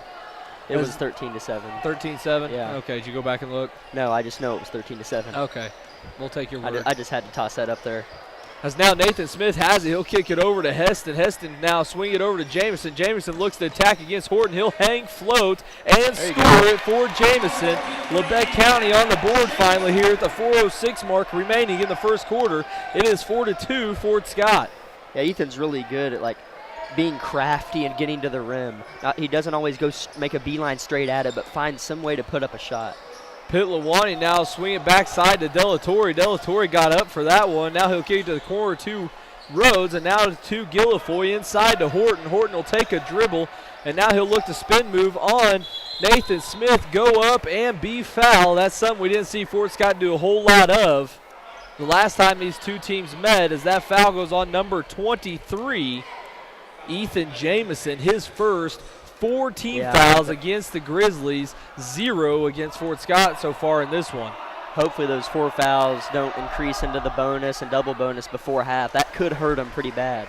As Horton hits the first of 2 shots, one thing I can say when we talk about foul total being different, 4-0, Labette County yet to be aggressive in this one, attacking the rim as far as consistently, as now number 21, Horton hits his second. As the subs, Delatorre had subs at the table, but they never got in. They didn't go all the way down to the scoreboard individual. As Falkenstein misses the 3, it's 6-2 Fort Scott, and they're bringing the ball up the floor. Inside it goes to an open Guilfoyle, and blocked at the top by Ethan Jamison. Falkenstein with it. Now over to Nathan Smith. Huge block there by Ethan. He had 4 or 5, I want to say 5, against Chanute. Big blocks. Jamison looks to go inside to Smith. Tipped off the hands of Delatorre, right off Smith. Turnover Labette County. As now Fort Scott's going to send in some subs. It's going to be number 25, Colin Thomas, who we did not see the first time these two teams played, along with number 3, Trey Brown, the 6'3 junior. Now, this isn't the start you wanted. A lot of time down 4-0. Not worried about that. It's just not the start you wanted. Come into a game you know you can win, coming off a big win. Not the start you want. As Horton has it, he'll swing it over to Pitlawani. He'll drive, hang, scoop, and no good. Rebound Smith, as Smith's going to bring up the floor for Labette County. He's going to look to drive, spin move into Brown, kicks it out to Falkenstein. Falkenstein will swing it up to Heston now. I'd like to see him feed it to Nathan. He's got pretty good position on Brown down there. Heston over to Jamison. Now Jamison will kick it to a rolling Brock. Nothing there, as now it's out to Heston once again. No motion right now for this Grizzly offense. as they look to be backside stands still, other side moves. As now Jamison has it at the top of the key. He'll swing it over to Heston as a down screen set now. And now no one uses the screen. It goes right back out to Jamison. As a turnover, Labette County, as Heston actually saves it in the corner from being a turnover. And now it's right back to Labette County. And an illegal screen called against Trent Brock. Turnover, Labette County make that 2 fouls against Trent Brock and Luke Falkenstein. Yeah, and inching closer to that bonus, which I know may not end up being a bigger problem as Luke and Trent picking up 3 before half. That could be an even bigger problem. As Coach Argerbright yet to sub in this one. There's a minute 42 remaining in the first quarter. It's 6-2 Fort Scott. Brown with the basketball gives it up to Horton. Horton pump fakes, looks to drive into Smith. Stops, goes up, hangs, no good. Rebound, Nathan Smith. As they have Falkenstein out in transition, but they do not throw it as nobody was behind Falkenstein. As Smith now will hand it off to Falkenstein and get the play call. That's great defense by Nathan. I know he got that matchup at Fort Scott and did well. As Smith has it, pump fakes on Brown, thought about going, and now he'll hand it back off to Heston. Heston with the basketball, dribbles back to the top of the key. He'll kick it to Smith. Smith will pull up from inside the 3 and hang and score. 6-4. Fort Scott leads now down to 2. 53 seconds to go in this first quarter as Pitlawani drives, kicks it to the corner now, and back up top to Horton, around the perimeter to Brown, now to Delatorre. Delatorre back up top to Thomas. Thomas guarded this quarter out here. As Grizzlies need one more stop to hold this game within 2 as Brown drives and misses. Rebound Delatorre, pump fakes, get guys in the air, out to Thomas, now to Brown. And now out to Delatorre as he launches the 3, hits both sides of the rim. Some touch on that one as it falls in. 9-4 Fort Scott now following the 3 from Jacob Delatorre. Well, I guess just got to answer before the end of the first here. As there's 13 seconds remaining in the first quarter, Heston swings it over now to Jamison. Now up top to Brock, over to Smith. Around the perimeter it goes to Falkenstein. As now Heston open, he'll launch a 3 at the buzzer and leave it wide right. So at the end of the first quarter, it is the Fort Scott Tigers 9, Labette County Grizzlies 4. Let's take 60 seconds on KLKC. A career in healthcare can be very rewarding. Labette Community College students are now more prepared than ever before. LCC physical therapist assistant students learn in a quality training facility. After looking into the program, it was very cost effective, very friendly, it had a wonderful reputation, and to me it just seemed like a great fit already being around this area, so it kind of was an easy decision for me. In as little as 2 years, LCC graduates go on to work in hospitals and clinics, making up to $25 per hour. Call 1-888-LABETTE today. High school sports fans, follow your team live with the free ScoreStream mobile app. Just download ScoreStream to get real-time scores, photos, and awesome video from your game and your rivals. Plus, follow your favorite teams and friends. Get real-time high school sports from ScoreStream.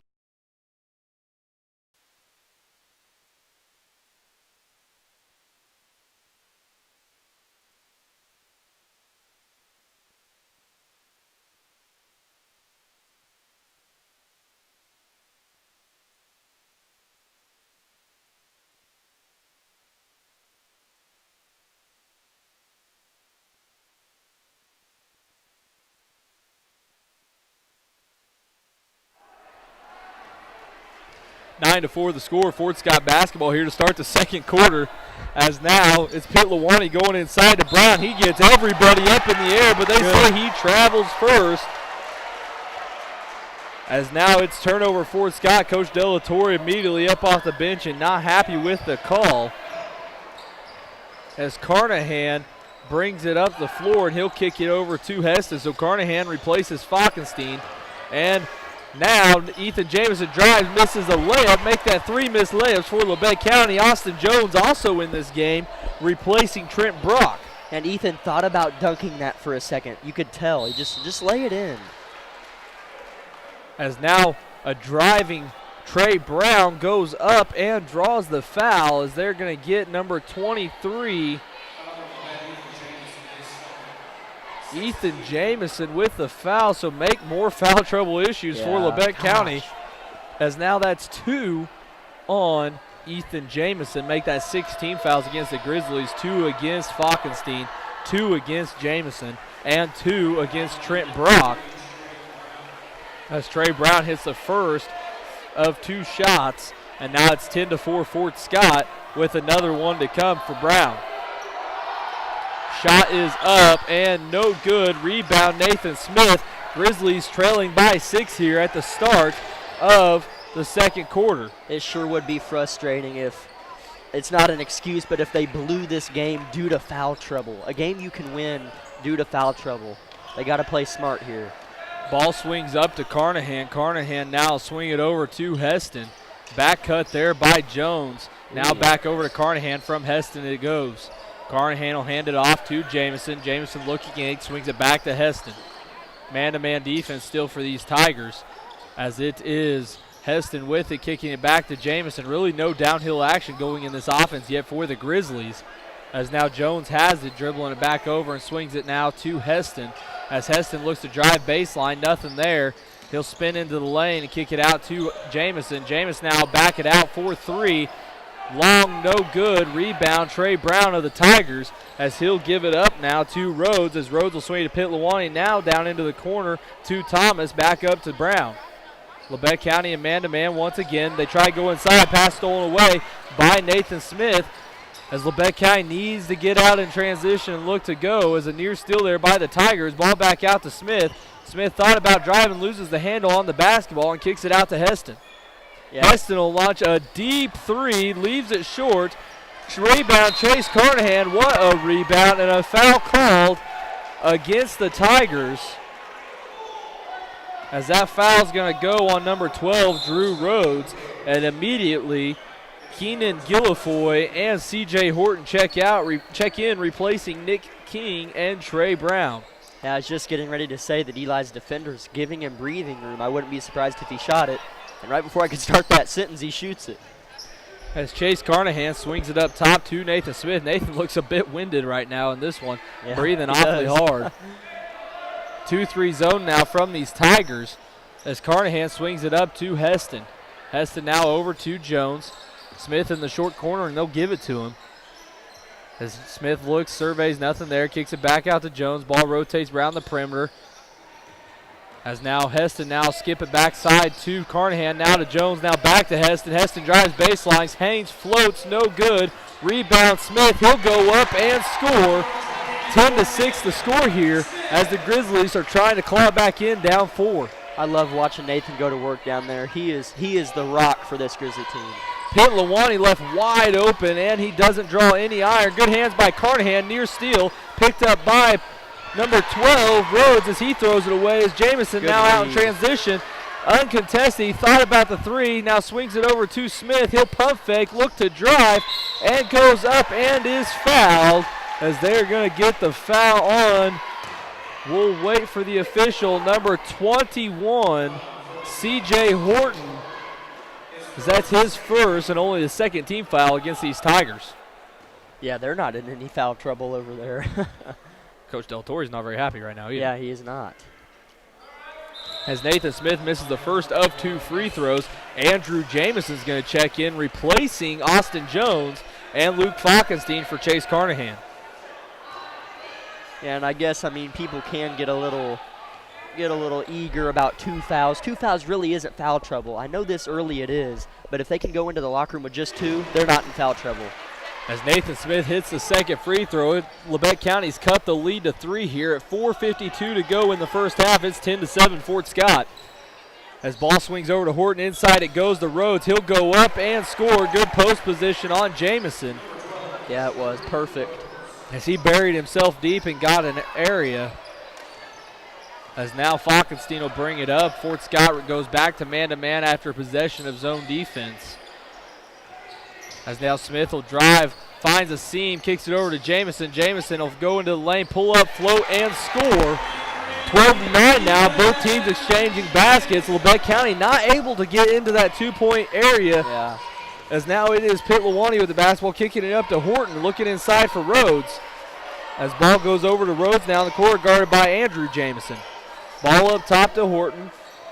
Horton now a pump fake drive, kick it out to Pitt Lawani. He'll launch a three, no good. Rebound backside by Guilfoyle, and he'll kick it back out. That could end up being a big rebound here. Maybe not. As Pitt Lawani goes to entrance, passes into Horton, and it's taken away by Nathan Smith, as now Heston will give it back to Smith. Right back to Heston it goes as there's 3 minutes to go in the half. It's 12-9 Fort Scott. Jamison will set it up and hand it off to Falkenstein. And we're within 3 and have had so many opportunities. I'd like to score here. Nathan Smith, step back jumper, long, no good. Rebound Horton, as Horton's going to bring it up the floor for Fort Scott. He's going to drive and kick to Delatorre, another pass to Guilfoyle, and he'll give it right back to Horton. Horton's going to pull up from 3 at the top of the key, no good. Over the back. And a foul from behind as they're going to get number 22, Jacob Delatorre, for a push behind on Heston. As now Trey Brown's going to check in for CJ Horton. As it's 12-9, Fort Scott still. Labette County with the basketball. As Coach Delatorre is not happy with his big man shooting the 3 there at the top of the key. Yeah, they've shot a lot of them. They have shot a lot of three-pointers here in the first half. As this Jamison with it, he'll drive in, hang, float, and score it. What a move from impressive. Ethan Jamison. 12-11 now the score. Fort Scott lead to 1. We're starting to see maybe Ethan in that first matchup. We have him, we win. I mean, he seems to be a matchup nightmare for him right now. Brown kicks the basketball over now to Guilfoyle, now to Delatorre. Delatorre with it, kicks it back to Brown. Brown now looks, surveys, tries to find someone, hands it off to Delatorre. Now Delatorre has it poked out from behind by Falkenstein. Falkenstein going coast to coast and lays it in. Labette County up 13-12 now. 2:22 to go in this first half. This is the first time Labette County has led in this one. As now ball swings back to Pitt Lawani, back into the corner now to Guilfoyle. They try to go inside in a holding call. Take on Andrew. As we'll see who the official signals it on. It's a 1-and-1 from here on out, as they're going to get it on number 15, Andrew Jamison, his first 7 team fouls against the Grizzlies. As Fort Scott's number 12, Drew Rhodes, will head to the line for a 1-and-1 opportunity. First one is up, no good. Rebound by Nathan Smith. Labette County out in transition. Their lead is 1, looking to grow here with 2 minutes to go. They've got the mo right now. As ball goes over to Nathan Smith. As now Nathan's going to dribble up and kick it to Ethan Jamison. Now to Falkenstein. Now a double screen for Heston. They're right there on it. Heston's going to drive, put up the scoop, lay up over the front of the rim and score. And 1 for Eli Heston, as he's going to head to the line for an old-fashioned 3-point play. Yeah, that was very impressive with contact. That was totally a foul. Some of them aren't always fouled, but his body got hit. What a finish. Shot from Heston is good at the line. Horton checking in. He will replace Delatorre, as that is now a 16-12 Labette County lead. As timeout, head coach Bradley Augerbright, as we'll wait to see what the official says. It's a 30, so let's take 30 seconds right here on KLKC. High school sports fans, follow your team live with the free ScoreStream mobile app. Just download ScoreStream to get real-time scores, photos, and awesome video from your game and your rivals. Plus, follow your favorite teams and friends. Get real-time high school sports from ScoreStream. It could happen any time or place. You feel a tickle in your face. You move your arm feels weak. The words won't come when you're trying to speak. Folks may think it's all a joke, but it ain't no joke. It's a stroke. Face, arm, speech, time. That smells fast. Better call 911. At Strokes First Sign. Time means brain, so don't waste time. Time means brain, so don't waste time. Act fast. Face, arm, speech, time. Act fast.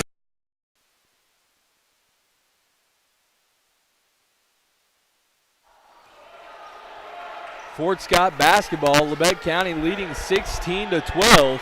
As Pitt Lawani has it, he's going to throw it backside to Horton. They were looking for the lob dunk. Nothing there, as now Trey Brown's going to attack, float, and draw a foul. And it looks like he's going to go against Nathan Smith. As indeed it is. I believe that's only his first. I think you're right, yep. As that's Nathan Smith's first foul, and Trey Brown's going to head to the line for 2 shots. Brown's first shot is up and good. Let's pause real quick for station identification here on KLKC.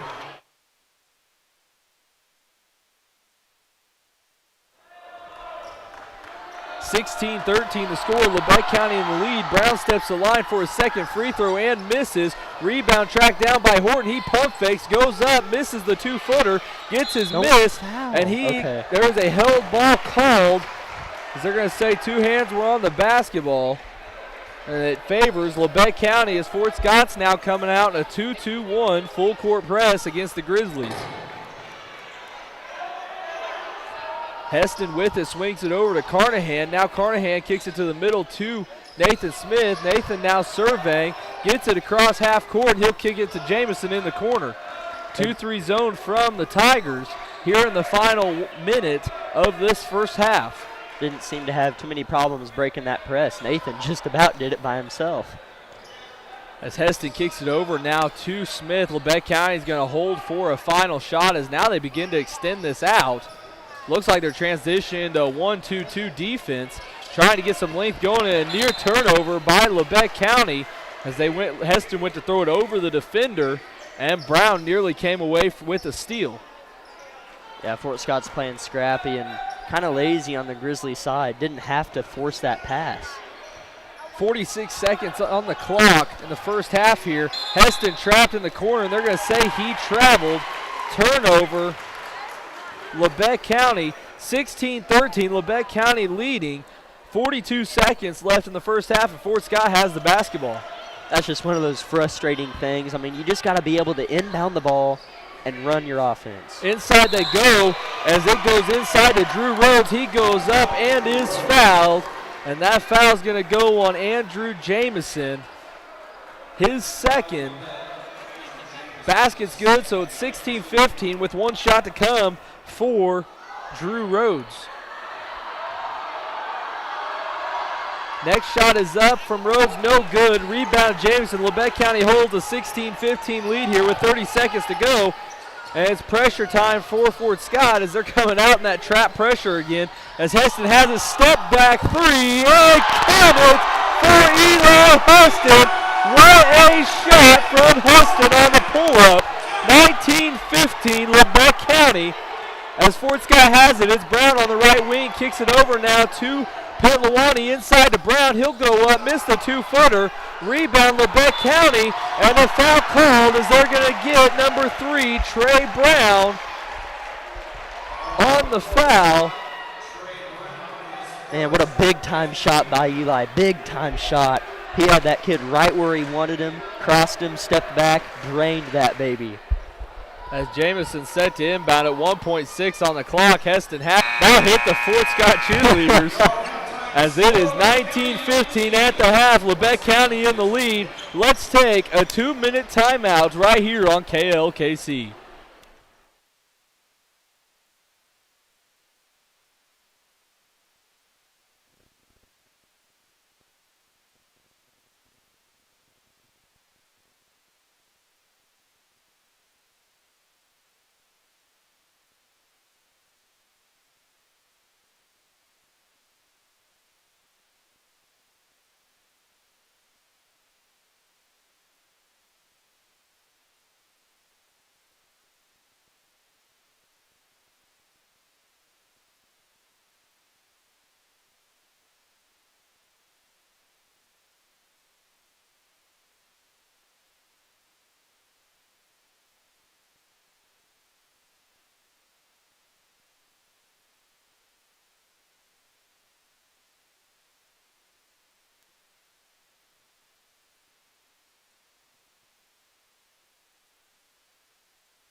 Halftime score here at Harrison Gymnasium. It's your Labette County Grizzlies 19, the Fort Scott Tigers 15. Halftime totals brought to you by Jack Leak. For Labette County, Ethan Jamison and Eli Heston with 6. Eli with a three-pointer. Big shot there before the buzzer sounded.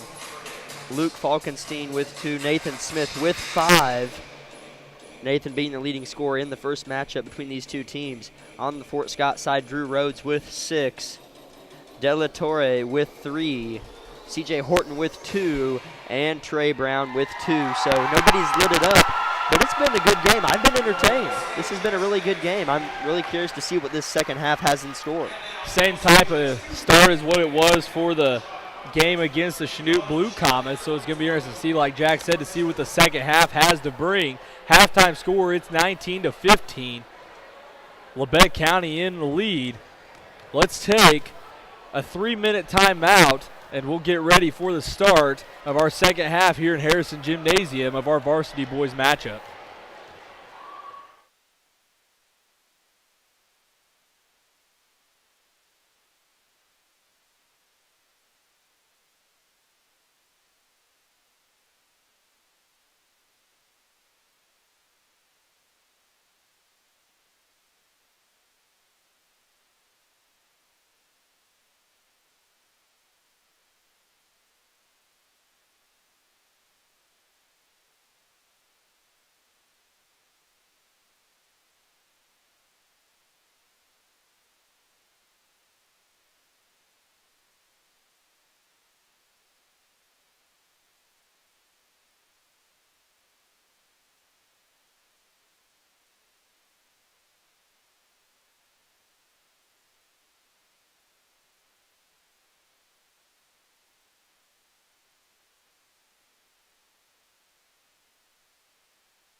Halftime score here at Harrison Gymnasium, Labette County Grizzlies 19, the Fort Scott Tigers 15.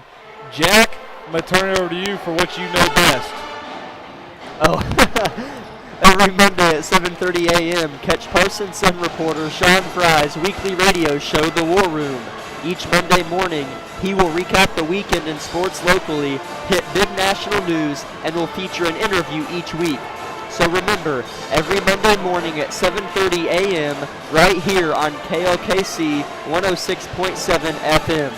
And also for many years, Dr. Terry Rothstein has hosted Doctor On Call at 7:30 on Thursday mornings. Catch this show live as he welcomes callers with medical questions. That's every Thursday on KLKC, brought to you by Labette Health. Other sponsors for tonight's game are Labette Community College, Forbes Hoffman Funeral Homes, Clemens Insurance, Eye Care Associates of Parsons, Labette Health, Labette Banks, Woodworth Community Services, Herman Lumber, Carson Wall Funeral Homes, Bartlett Co-op, Commercial Bank, Tom Davis Auto, Olson's Ace Hardware, Tank Connections, Wood Doolahary, Bleacher Gear, and USD 506. Well, I'm going to flip the tables a little bit for fun. What are the keys for the second half for the Grizzlies to get out of here with the win? My number one is stay out of foul trouble in the second half. The Grizzlies have got to avoid is there are already a couple guys with 2 and some big guys that got with 2 fouls.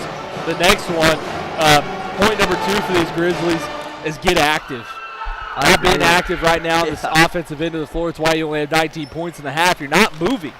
Get the ball going downhill. That opens up the opportunity for Heston to hit an open 3, for Smith to get an opportunity to drive a little bit, get some action at the rim for his putbacks. That gets Jamison open for 3. That gets Falkenstein open for 3. Get downhill. Don't be stagnant. Play basketball and play like you would if you're playing pickup here on a Saturday afternoon. I agree. And the last one, I got one more for you. Sorry. Dominate the boards. You are outsized, put a body on somebody and box out. Don't let Fort Scott and Coach Del Torres, I know he's getting ready to say, dominate the paint where their size is. You've got to defend the inside. Yeah, and the Grizzlies have done a good job going back to your second key of getting to the rim. Nathan missed 2 layups and made a couple layups. He's got 5 points, could easily have 9, and the Grizzlies could have an 8-point lead instead of a 4-point lead, but that's basketball, name of the game, that's how it goes. We're up 4. So, I mean, and Ethan has scored, he has 6, all 2-pointers. He scored 4 of his 6 off of these little turnaround hook floaters. Whatever concoction he makes, I don't even know what it is, but he shoots it. So, I mean, they're getting down there.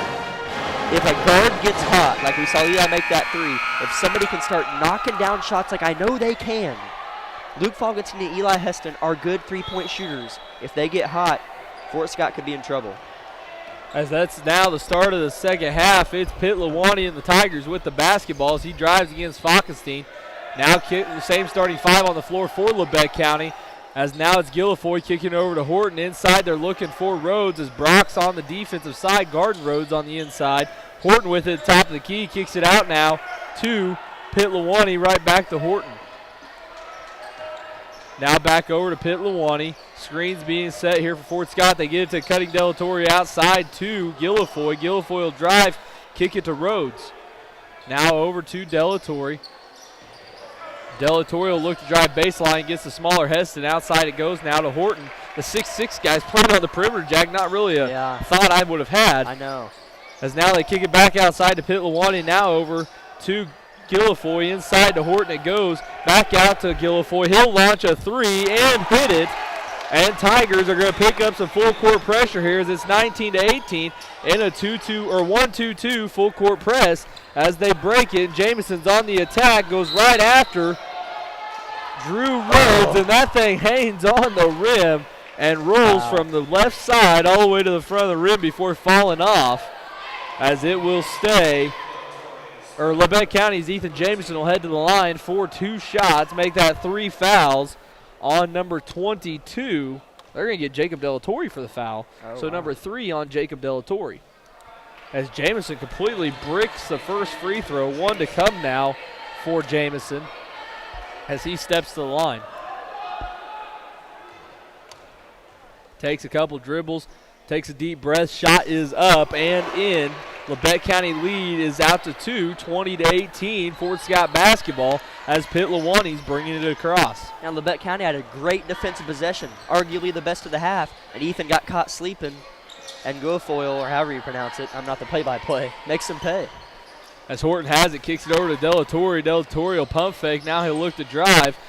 Picks up his dribble, and he's in trouble. Tries to go inside to Rhodes and throws it out of bounds. And Fort Scott's going to get right back in the 1-2-2 full court pressure against the Grizzlies.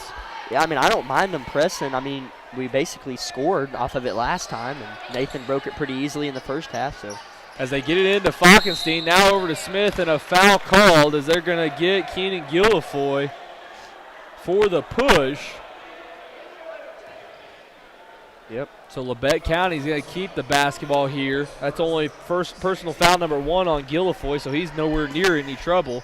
As the ball swings over to Heston into the middle now to Smith as he's going to drive down the center, dump it off to Trent Brock, now outside to Jamison. Jamison's going to look to drive and get it out to Falkenstein now. 3-2 zone here from these Tigers, and it is a long 3-2 zone at that with Horton in the middle. Yeah, it is.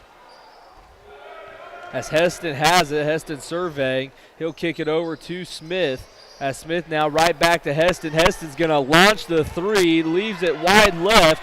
Rebound fought for and goes off of Rhodes, stays with Labette County. I like that shot by Eli.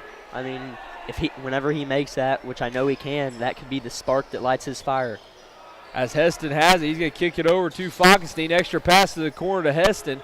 Heston's going to elect not to shoot it. A 2-3 zone now from these Tigers as they're going to swing it to Heston in the corner. Now tries to go inside. Tip pass taken away by Pitt Lawani. Backside pass to Horton. Now a cross-court pass to Guilfoyle and a foul called. So 2 shots to come for Guilfoyle as they're going to get Nathan Smith on the foul. As that's 2 on Smith, and the first team foul against Labette County in this half. First shot is up from Guilfoyle, no good. As 1 to come with a sub coming to the table, it's going to be Colin Thomas, the 6'3 sophomore, checking in, replacing Jacob Delatorre with his 3 personals. Yeah, Fort Scott 6 for 11. This one pending from the free throw line, so not bad, but they've missed a few that are a momentum opportunity. Second shot is no good. Rebound fought for, taken away by Brock. As Horton got up, not happy. I don't know what Jamison had to do there, but he wasn't happy about something Jamison did. Oh, nice move, Nathan. As Nathan has it, Fort Scott back in a 3-2 zone here against these Grizzlies, trying to slow down the offense. And not a bad move by Coach Delatorre as the Grizzlies struggle to shoot from the outside a little bit. Yeah, it really isn't a bad idea at all. And they move CJ down low now, so we'll see what that has to do. Ball to the high post to Smith. Now swings it to Heston. Low pass, not able to get a shot up. Yep. Now skips it backside to Jamison. Jamison saves it from going out of bounds. Now back to Heston, who's going to drive baseline. Gets caught. Now he'll kick it out to Smith. Smith will drive, take 1 dribble, and shoot. No good. Rebound, Pitt Lawani. As he's going to kick it up the floor to Horton. Horton's going to pick up his dribble now. Instead of going against Falkenstein, now goes over Smith, leaves it long. Rebound out of bounds off of Labette County's Eli Heston. Because I don't know why Horton really stopped going against the smaller Falkenstein, but decided to. Yeah. I mean, Eli down here on the other end, he can shoot the ball whenever he wants. They're not up on him. I mean, he hit 1, but he can shoot it whenever he wants. As it's Thomas with the basketball, he'll kick it over to Pitt Lawani, guarded by Falkenstein. Man-to-man defense still from these Grizzlies. As now Horton has it at the top of the key. Horton will now give it over to Guilfoyle. Guilfoyle looking for Pitt Lawani and gets it there. 4 minutes and 19 seconds to go in this third quarter, and it's 20-18 Labette County. C.J. Horton tries to go inside to Rhodes and does. He's looking to attack against Brock. Gets 2 guys in the air. He misses. Rebound tracked down by Trent Brock and gives it over now to Luke Falkenstein. That's 3 big rebounds for Trent Brock on back-to-back-to-back possessions. As Nathan Smith drives and draws the foul, and he's going to head to the line for 2 shots as they're going to get that on number 12, Drew Rhodes, his second. One thing, Nathan's getting really close to getting that ball all the way under that hand all the way underneath that ball there. He's done that for years now. As this gym gets dead silent, he hits the first of 2 shots. Probably the quietest I've ever heard Harrison Gymnasium. I know, that was weird. Like, I kind of paused for a second. I felt like everybody in here could hear me. As Trey Brown checks in, replacing Drew Rhodes. Nathan hits the first one, 1 to come. 3-point Labette County lead. Second shot is up and in. 4-point Labette County lead, 22-18.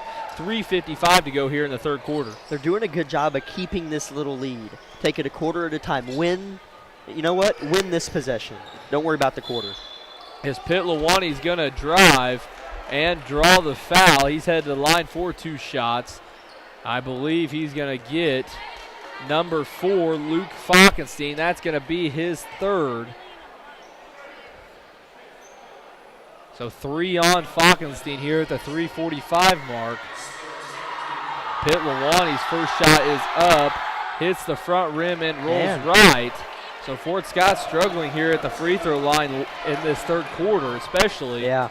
As it's still a 22-18 Labette County lead. New sub checking in for Coach Delatorre at the next dead ball.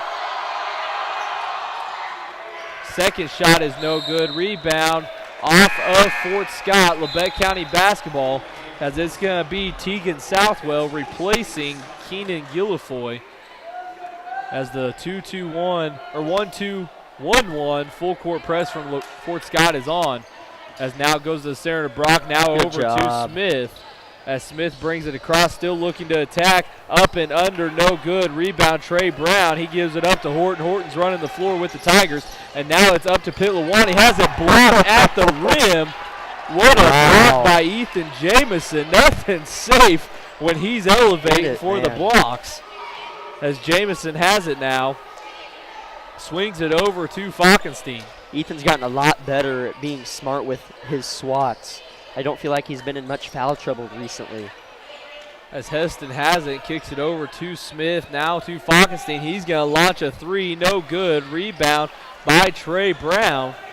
As Brown will bring it up for the Tigers. 22-18 the score. Brown now hands it off to Southwell, now over to Pitlawani. Pitlawani to Southwell on the back door, now over to Thomas. Thomas blocked from behind, controlled by Brock, and handed off to Smith. The shot blocking by the Grizzlies this game and the game against Chanute has been outstanding. Extremely impressive, very clean. As Heston gives it up now to Jameson. You mentioned shot blocking. They have been effective in that stat so far these last 2 games. Yeah. As now it's Falkenstein against this 2-3 zone from the Tigers. Over to Heston, now back to Jamison. 2:15 on the clock here in the third quarter. It's 22-18 Labette County. Feels like you're up more than 4, but you're not. It really does. It just kind of been stagnant here for the past few minutes. Either team's done much. Jameson gets it, top of the key, spin move into the lane. They're going to get... Is that on the floor? A blocking foul before the shot. Okay.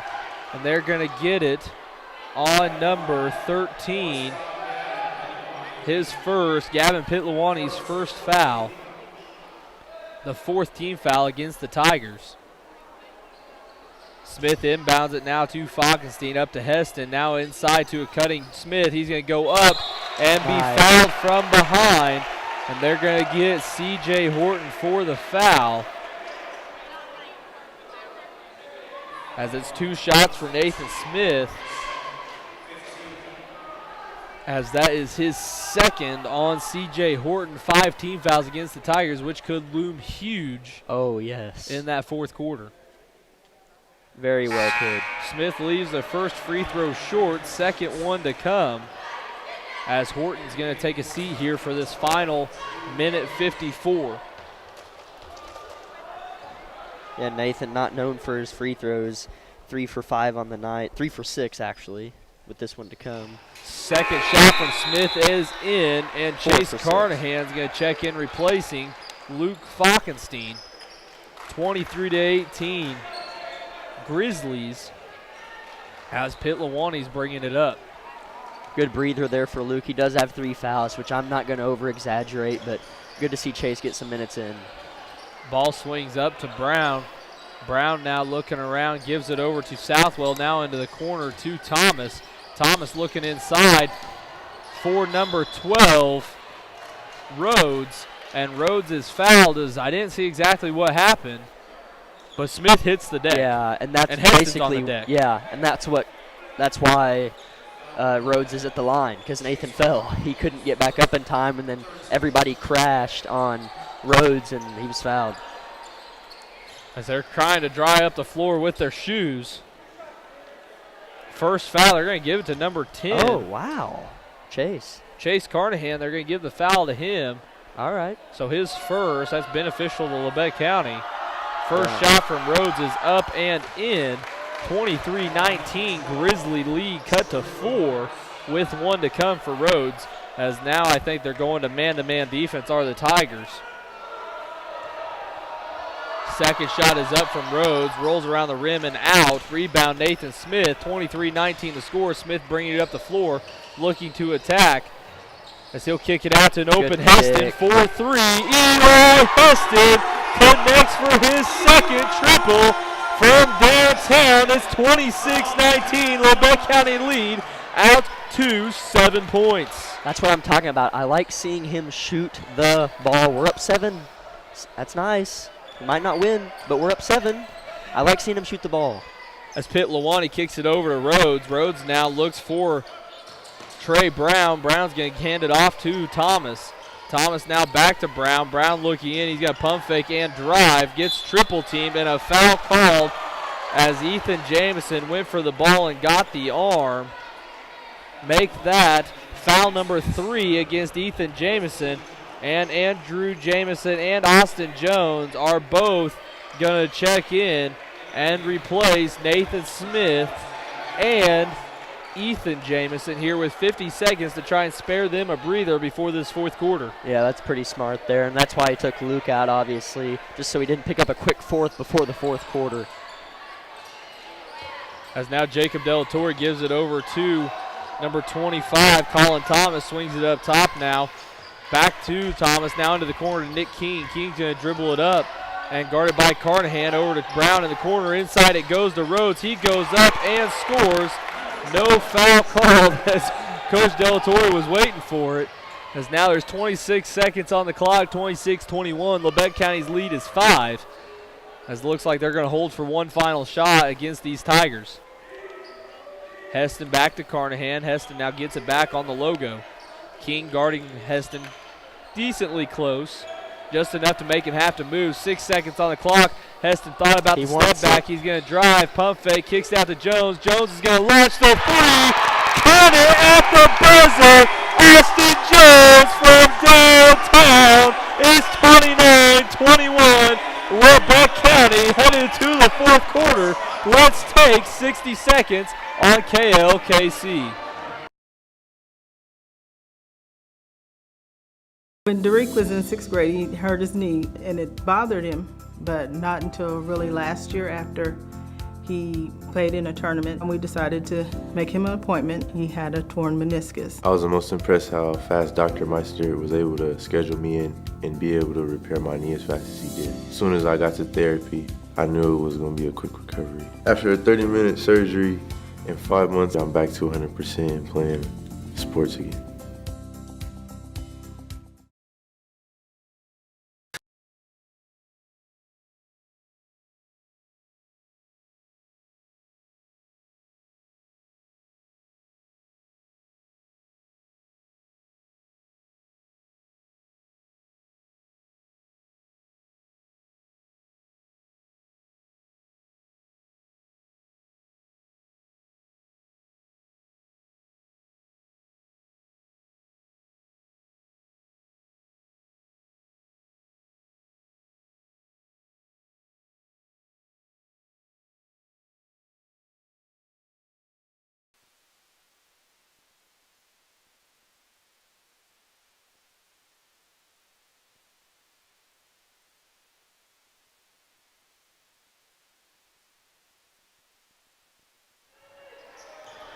Labette County lead is 8 right now, 29-21. Labette County with the basketball as Austin Jones is the only change on the floor for the Grizzlies, replacing Trent Brock of the starting 5 here in the fourth quarter. As Nathan Smith has it at the top of the key, he's looking to drive, hang, floats, and scores. As it's 31-21, Labette County's lead is 10.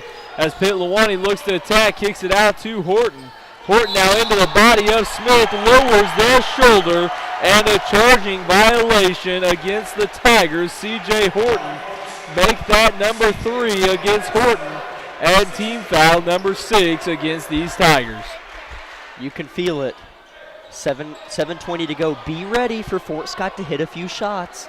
Be ready to be rattled and be able to contain it. Full court pressure from Fort Scott and a holding foul called as they're going to get number 10, Keenan Guilfoyle, and that is huge as Falkenstein is headed to the other end for the 1-and-1 opportunity. Wow. Yeah, you said this could be big in the fourth quarter. It's going to be huge. They're going to have to make – they got to make these shots now. What's Labette County's free throw percentage on the year? You're telling me you don't have these stats? 55. Are you sure? 55 or 56. Are you 100% sure? How much do you want? All right, I'm not going to start making bets live on the radio because then I'll be held accountable. Hey, everybody heard it. He said, do you want to bet it's 55 or 56% from the free throw line? I looked at it the other day. As Falkenstein's first shot is up, hits every part of the rim and rattles home. 11-point Labette County lead here. 7:23 to go in this fourth quarter. Yeah, that would have been a mistake, but I'm pretty confident. It's mid-50s. You already said you want to bet. Let me speak. We finished your sentence. Let me speak. It's mid-50s, I know for sure, which is not good. Second one is up and in from Falkenstein. 33-21, Labette County's lead is 12. 7 minutes to go in this one as Pilawani launches a three, no good. Rebound Heston. They're out in transition as he gives it over to Falkenstein. Falkenstein will pull up from outside the lane and hit it. Timeout, Coach Delatorre. It is a 14-point Labette County lead here in this one. 7 minutes remain. Let's take 60 seconds here on KLKC. Couldn't work as long as I wanted to, you know. I'm getting older and my knee would start hurting and I'd have to quit. It wouldn't hurt much if he didn't do anything, but I don't want to not do anything. So I went to see Dr. Mosier and determined we needed to do a knee replacement. They work like a well-oiled machine. All you have to do is be there and do what they say and everything goes great. Simple as falling off a rock. It was just 10 weeks ago that I had him a surgery, and this morning I rode 3 miles on my bicycle and it felt real good. When it comes to choosing the best health care for yourself and your loved ones, there are other hospitals. And then there's our hospital. The difference is that while other hospitals will care for you, We will actually care about you. Other hospitals make decisions based on what's best for their bottom line. While we do what's best for our community. If you're looking for a pretty hospital, they're out there. but if you're looking for the best hospital, it's here. And here. When award-earning care is as close as this, There's no reason to go anywhere else. At Labette Health, we center around you.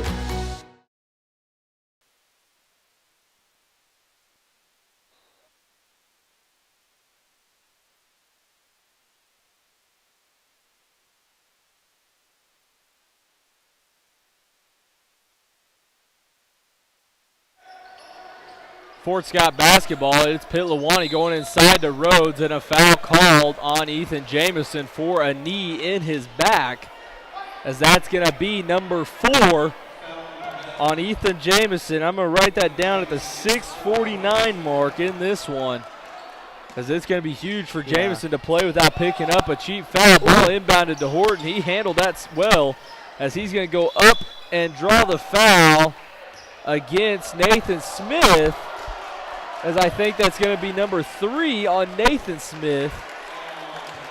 As indeed that's number 3 on Nathan. Team foul number 6 on Labette County. As Coach Arkwright's urging his team just to play through, as Delatorre has it, goes inside to Horton once again. Horton now looking to go one-on-one with Smith. Pump fakes, nothing there. Smith keeping flat on the ground, which is a rare occasion for him. Yeah, he needs to right now. Right back into Horton and outside to Rhodes. Back out to Delatorre. Ball moves around the perimeter. Horton now looking to go somewhere. Goes up and draws foul number 4 on Nathan Smith. Wow. As that one comes at the 6:25 mark in this one. So I'm putting in by Nathan and E by Ethan's. So personal foul number 4 against Ethan, or against Nathan, as Coach Arkwright's letting the official hear it. Whether he's choosing to listen, I don't know. But it's 35-21. 2 of Labette County's biggest players are in foul trouble right now, both with 4. Next one is up and rolls off the rim. So 2 misses. It's 35-21 still. Labette County, Austin Jones with it at the rim, kicks it out to Falkenstein. Now back to Jones. Jones goes inside to Smith. Smith loses the ball out of bounds. Loose ball on the deck. Picked up by Jamison. What a save by Smith. Jamison misses the floater. Rebound Horton. Here come the Tigers, trailing by 14. Ball kicked out to Pitlawani, and a foul called against Horton for a charge as Horton goes right into the body of Nathan Smith. I believe, that's only number 4 on Horton. Ooh. So a lot of fouls coming here, and a lot of interesting ones at that. Yeah, C.J. Horton, 2 points, all from the free throw line. Fort Scott, 7 for 18 from the free throw line. That's been killer for them right now, or the whole game, rather. As the ball goes into Falkenstein, Coach Delatorre not happy with C.J. Horton, as Horton had something to say for the official, and all I hear is Delatorre yell, "That's my job." Yeah. Told him to sit down and be quiet. That's a famous line that coaches tell their players whenever they're getting onto the revs themselves. As a foul is called against number 10, Keenan Guilfoyle. Falkenstein stepping in the line for the bonus. First one is up and good for Falkenstein. Timeout, Coach Argerbright. 36-21 the score. Let's take 60 seconds right here on KLKC. When it comes to choosing the best. A career in healthcare can be very rewarding. Labette Community College students are now more prepared than ever before. LCC physical therapist assistant students learn in a quality training facility.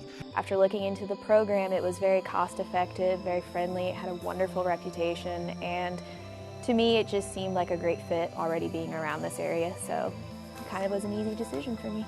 In as little as 2 years, LCC graduates go on to work in hospitals and clinics, making up to $25 per hour. Call 1-888-LABETTE today.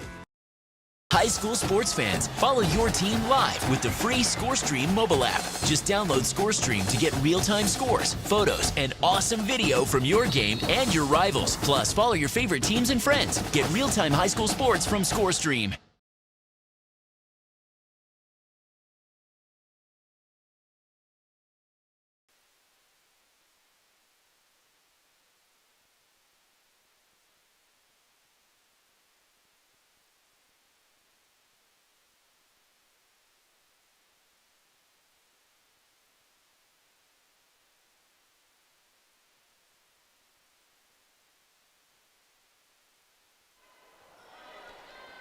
Falkenstein steps to the line for the second one and the front end of the 1-and-1 and misses. Rebound, Fort Scott. Guilfoyle now, Pitlawani kicks it into the corner to Thomas. Thomas right back out to Pitlawani. Is there one to get it to Thomas? Thomas launches a 3, no good. Rebound backside by Guilfoyle of the Tigers.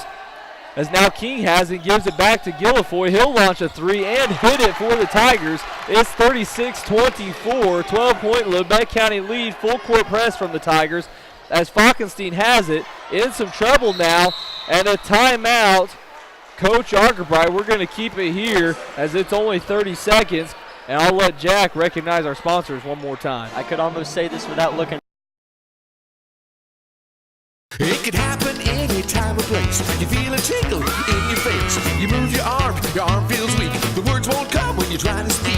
Folks may think it's all a joke, but it ain't no joke. It's a stroke. Face, arm, speech, time. That smells fast. Better call 911. At Strokes First Sign. Time means brain, so don't waste time. Time means brain, so don't waste time. Act fast. Face, arm, speech, time. Act fast. Face, arm, speech, time. Act fast. In an emergency, take me to Labette Health. With medical questions. That's every Thursday right here on KLKC, brought to you by Labette Health.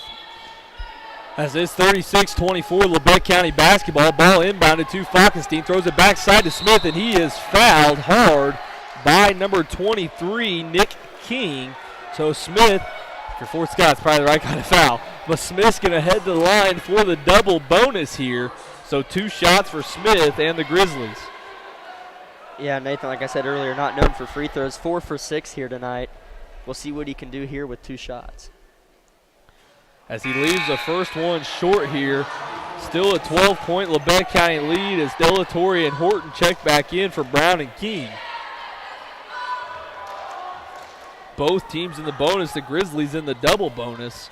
As Smith steps to the line for number 2, it is up, hits the front rim and rolls over and in. 37-24 Labette County. As now it is Fort Scott's Thomas launching a 3, leaves it short, rebound 5-4. Guilfoyle pulls it down, kicks it out now. Delatorre's going to launch a 3, leaves it short, rebound. Labette County's Austin Jones as he'll give it over to Falkenstein. Nice rebound there by Austin down there with the Dogs working hard. As Heston has it, gets trapped in the corner, looking for somewhere to go with it, and they're going to say a traveling violation on Labette County. As Eli Heston gets called for the travel. Coach Argerbright not happy with the call, as now it's going to be Pitt Lawani bringing the basketball up the floor. Goes between his legs behind his back, now kicks it over to Thomas into the corner to Delatorre. I'm sure we're going to be seeing a lot of threes fly here from Fort Scott in these closing minutes. As now on cue, Pitt Lawani launches a 3, no good. Rebound Smith. As Smith now looking to get it up the floor. He'll throw it up the floor now to Jamison.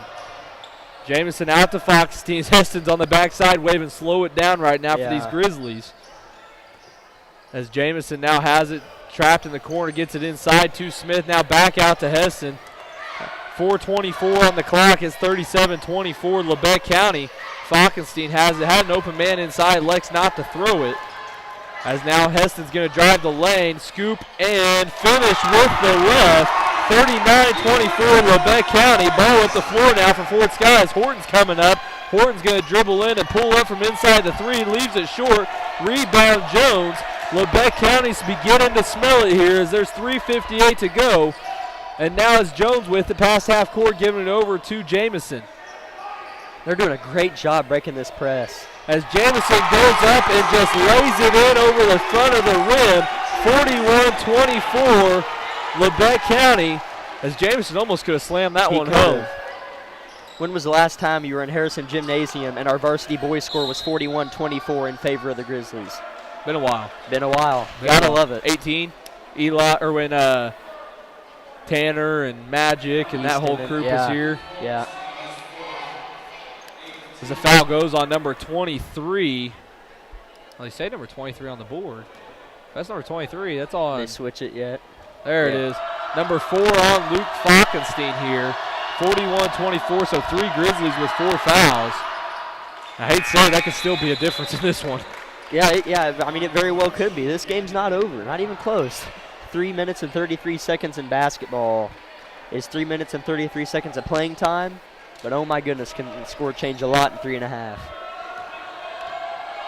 As it's 41-25, Pitt Lawani's second shot is up and in. 41-26 now.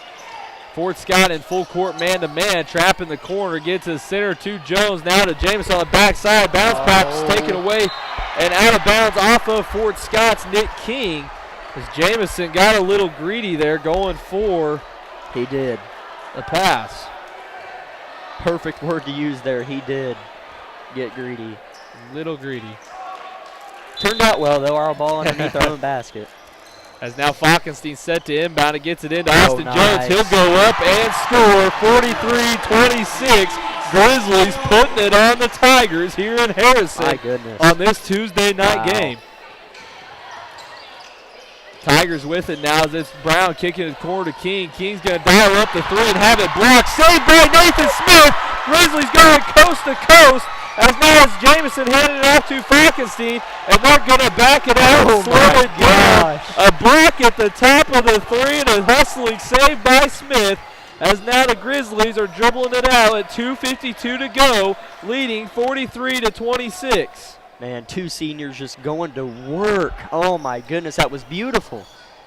As Nathan Smith now swings it over to Ethan Jamison. Jamison's going to drive, puts up the running floater, no good, and a foul called against Austin Jones. I don't know how much of him Jones really got, but the other end, Fort Scott's headed to put up some points, maybe, if they don't miss. Yeah. Haven't been shooting the best from the free throw line tonight, but Grizzlies are playing pretty loose right now, specifically on the offensive end. You don't really want to play loose on the defensive end, but they're playing loose on the offensive end, and it's worked for them. As they're getting ready for the 1-and-1, it is going to be number 10. Keenan Guilfoyle putting the first one up. It's long. Rebound, 5-4, pulled away by Nathan Smith as he's going to bring it up the floor now for the Grizzlies. Gets it across before he gets double teamed, trying to still dribble through it, and a foul drawn against Pitlawani. Nathan Smith is not the point guard. Yeah. He's acting like it right now. Yeah, I was afraid he was going to start after Pitlawani really buckled down over there by the sideline, start dribbling real low, and then ended up carrying it, trying to get out of him. As Nathan Smith steps to the line for 2 shots here in the double bonus. The first one is up and no good for Nathan Smith, as Nathan has shot a ton of free throws in this one. He's 5 for 9 right now with this one to go, so we'll get an even percentage after this 10th shot here. Next one's up from Smith. He misses, so 5 of 10 from the line is Nathan Smith. Fort Scott coming back the other way as it's Pitlawani going into the rim. Puts up the left-handed hook, no good. Rebound, Nick King. And a foul on King. It's going to be important to see where this foul is called. Hopefully on number 14. Yeah, that's kind of what it looked like because he came in from the back. Yeah, it's on Austin. As a foul goes on number 14, Austin Jones, his second. So Nick King has the line for 2 shots. 2:15 on the clock. Labette County leading this one 43-26. King's first one is up, no good. Second one to come as both teams are in the double bonus here. Second one on its way here from Nick King. As it is up and no good. Rebound long to Trey Brown. Kicks it out to Pitlawani. Now back over to Guilfoyle. He's going to launch a 3 and hit it from the top of the key. 43-29. Fort Scott not wanting to go away as it's Heston with it. Now kicking it back to Falkenstein. Who hit that 3 there, Will? Guilfoyle. Thank you. As Falkenstein will hand it off to Jones. Double team coming on Jones. Stolen away by Pitlawani. Pitlawani is fouled and head to the line for 2 shots. As Austin Jones told Luke, he said, I am not a point guard. I do not want the basketball getting trapped. Oh, that's funny. Could end up being a good foul, though. I know you don't want to stop the clock, but could end up being a good foul. I mean, Pitlawani's 2 for 4 from the free throw line, so we'll see. Got some discussion going on here. What's it about? They're talking about whether it's on the floor, but it doesn't matter because the fact that he's going to get 2 shots either way, you're in the double bonus. Okay. As now Pitlawani takes a deep breath, steps to the line. It's 43-29 Labette County. As Pitlawani's first shot is up and goes in, so 13-point Labette County lead with another one to come. As Coach Argerbright continues to signal to his squad, just calm down. Next one is up from Pitlawani, and it is in. 43-31 the score, 1:52 remains. Ball inbounded to Falkenstein, right back to Jamison. Jamison looking, gets it up the floor to Heston. Heston now is going to look to drive, goes up and is fouled. So Eli Heston headed to the line for 2 shots here at the 1:42 mark in regulation. I like seeing Eli attack there. He had the opportunity to do it, the right opportunity. Nobody was cutting off baseline, and he got fouled. Could have played it conservative, but he didn't. First shot is up from Heston, leaves it short. C.J. Horton and Jacob Delatorre will check back in, replacing Brown and King for the Tigers. Got to put a little bit more calf muscle into this shot here. That first one was pretty short. Calf muscle? Yes, that is correct. Okay. Calf muscle.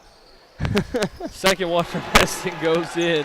44-31, Labette County lead. 1:40 to go in this game. As Fort Scott's bringing it up the floor, it's Pitlawani with the basketball. He's going to look to drive, fakes the pass, goes up, misses the layup. Rebound, Nathan Smith, and he is fouled. Wasn't really a foul, if I have to admit.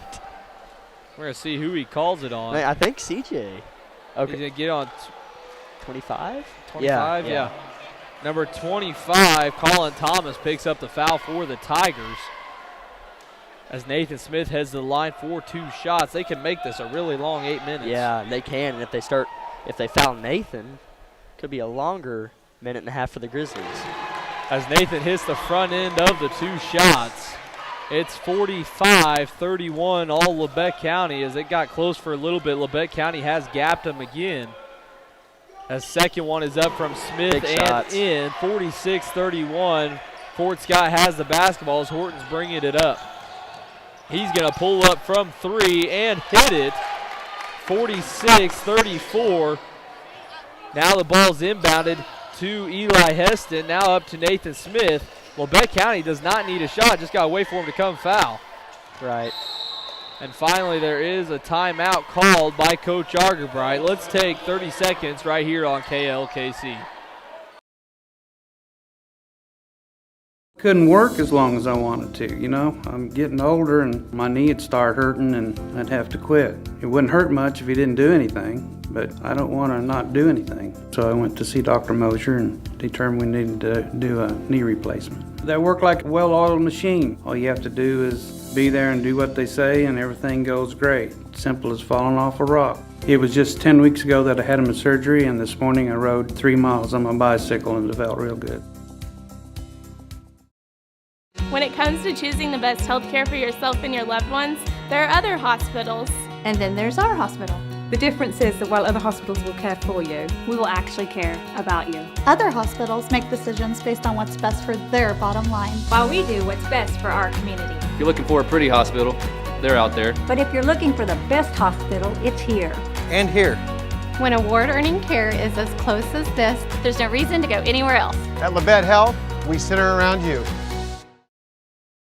As Jamison is set to inbound it, he'll get it into Falkenstein. No one at the basket. He'll lay it in for the layup. As Coach Noah Torrey has seen enough, and he's stripping his starters. As now there's a three launched and completed by Fort Scott. 48-37, 11-point game. Nathan Smith with it. As Nathan gets fouled once again, going between his legs. So Nathan's going to head to the line for two more free throw opportunities here in the final 48 seconds. I was curious to see if we turn the ball over, Fort Scott comes down, pulls up, hits a three. If Delatorre calls back his JV players, that would have been kind of interesting. Next one, first free throw from Smith is up and rolls home. As Fort Scott's going to send in the JV group and leave Thomas in there with them. As Fort Scott players are not happy with their effort here tonight. Labette County looking to improve to 5-11 overall and 2-6 in the SEK League play. Acceptable, very acceptable. Second shot from Nathan Smith is up and in. As now Fort Scott with it, it's 50-37. They're going to launch another three and miss as this one comes from Braden Himner. As now the ball comes over to Thomas. He pump fakes, goes into the lane, puts up a left-handed floater, no good. Rebound grabbed and thrown back up there by Tegan Southwell, and a held ball possession as it's going to stay with Fort Scott. I mean, who would have thought? I knew this was a winnable game and a should win. We're going to win this game by double digits. As Coach Argerbright sends in all his subs. And it will be number 12, Alex Meister, number 11, Cooper Peak, number 22, Zach Stafford, number 31, Eric Thomas, and number 13, John Redford. His ball comes back up to the top. Now they swing it over to Colin Thomas. He launches a deep three. No good. Rebound by Eric Thomas of the Grizzlies. And Eric's going to bring it up the floor. They want him to shoot it. As Eric, he's going to launch a three. No good. Wide left. Rebound by the Tigers as there's 3 seconds on the clock. So Thomas tries the three, does not complete it. And the final score in here in this one, here at Harrison Gymnasium, it is your Labette County Grizzlies 50 and the Fort Scott Tigers 37. Let's take a 2-minute timeout here on KLKC.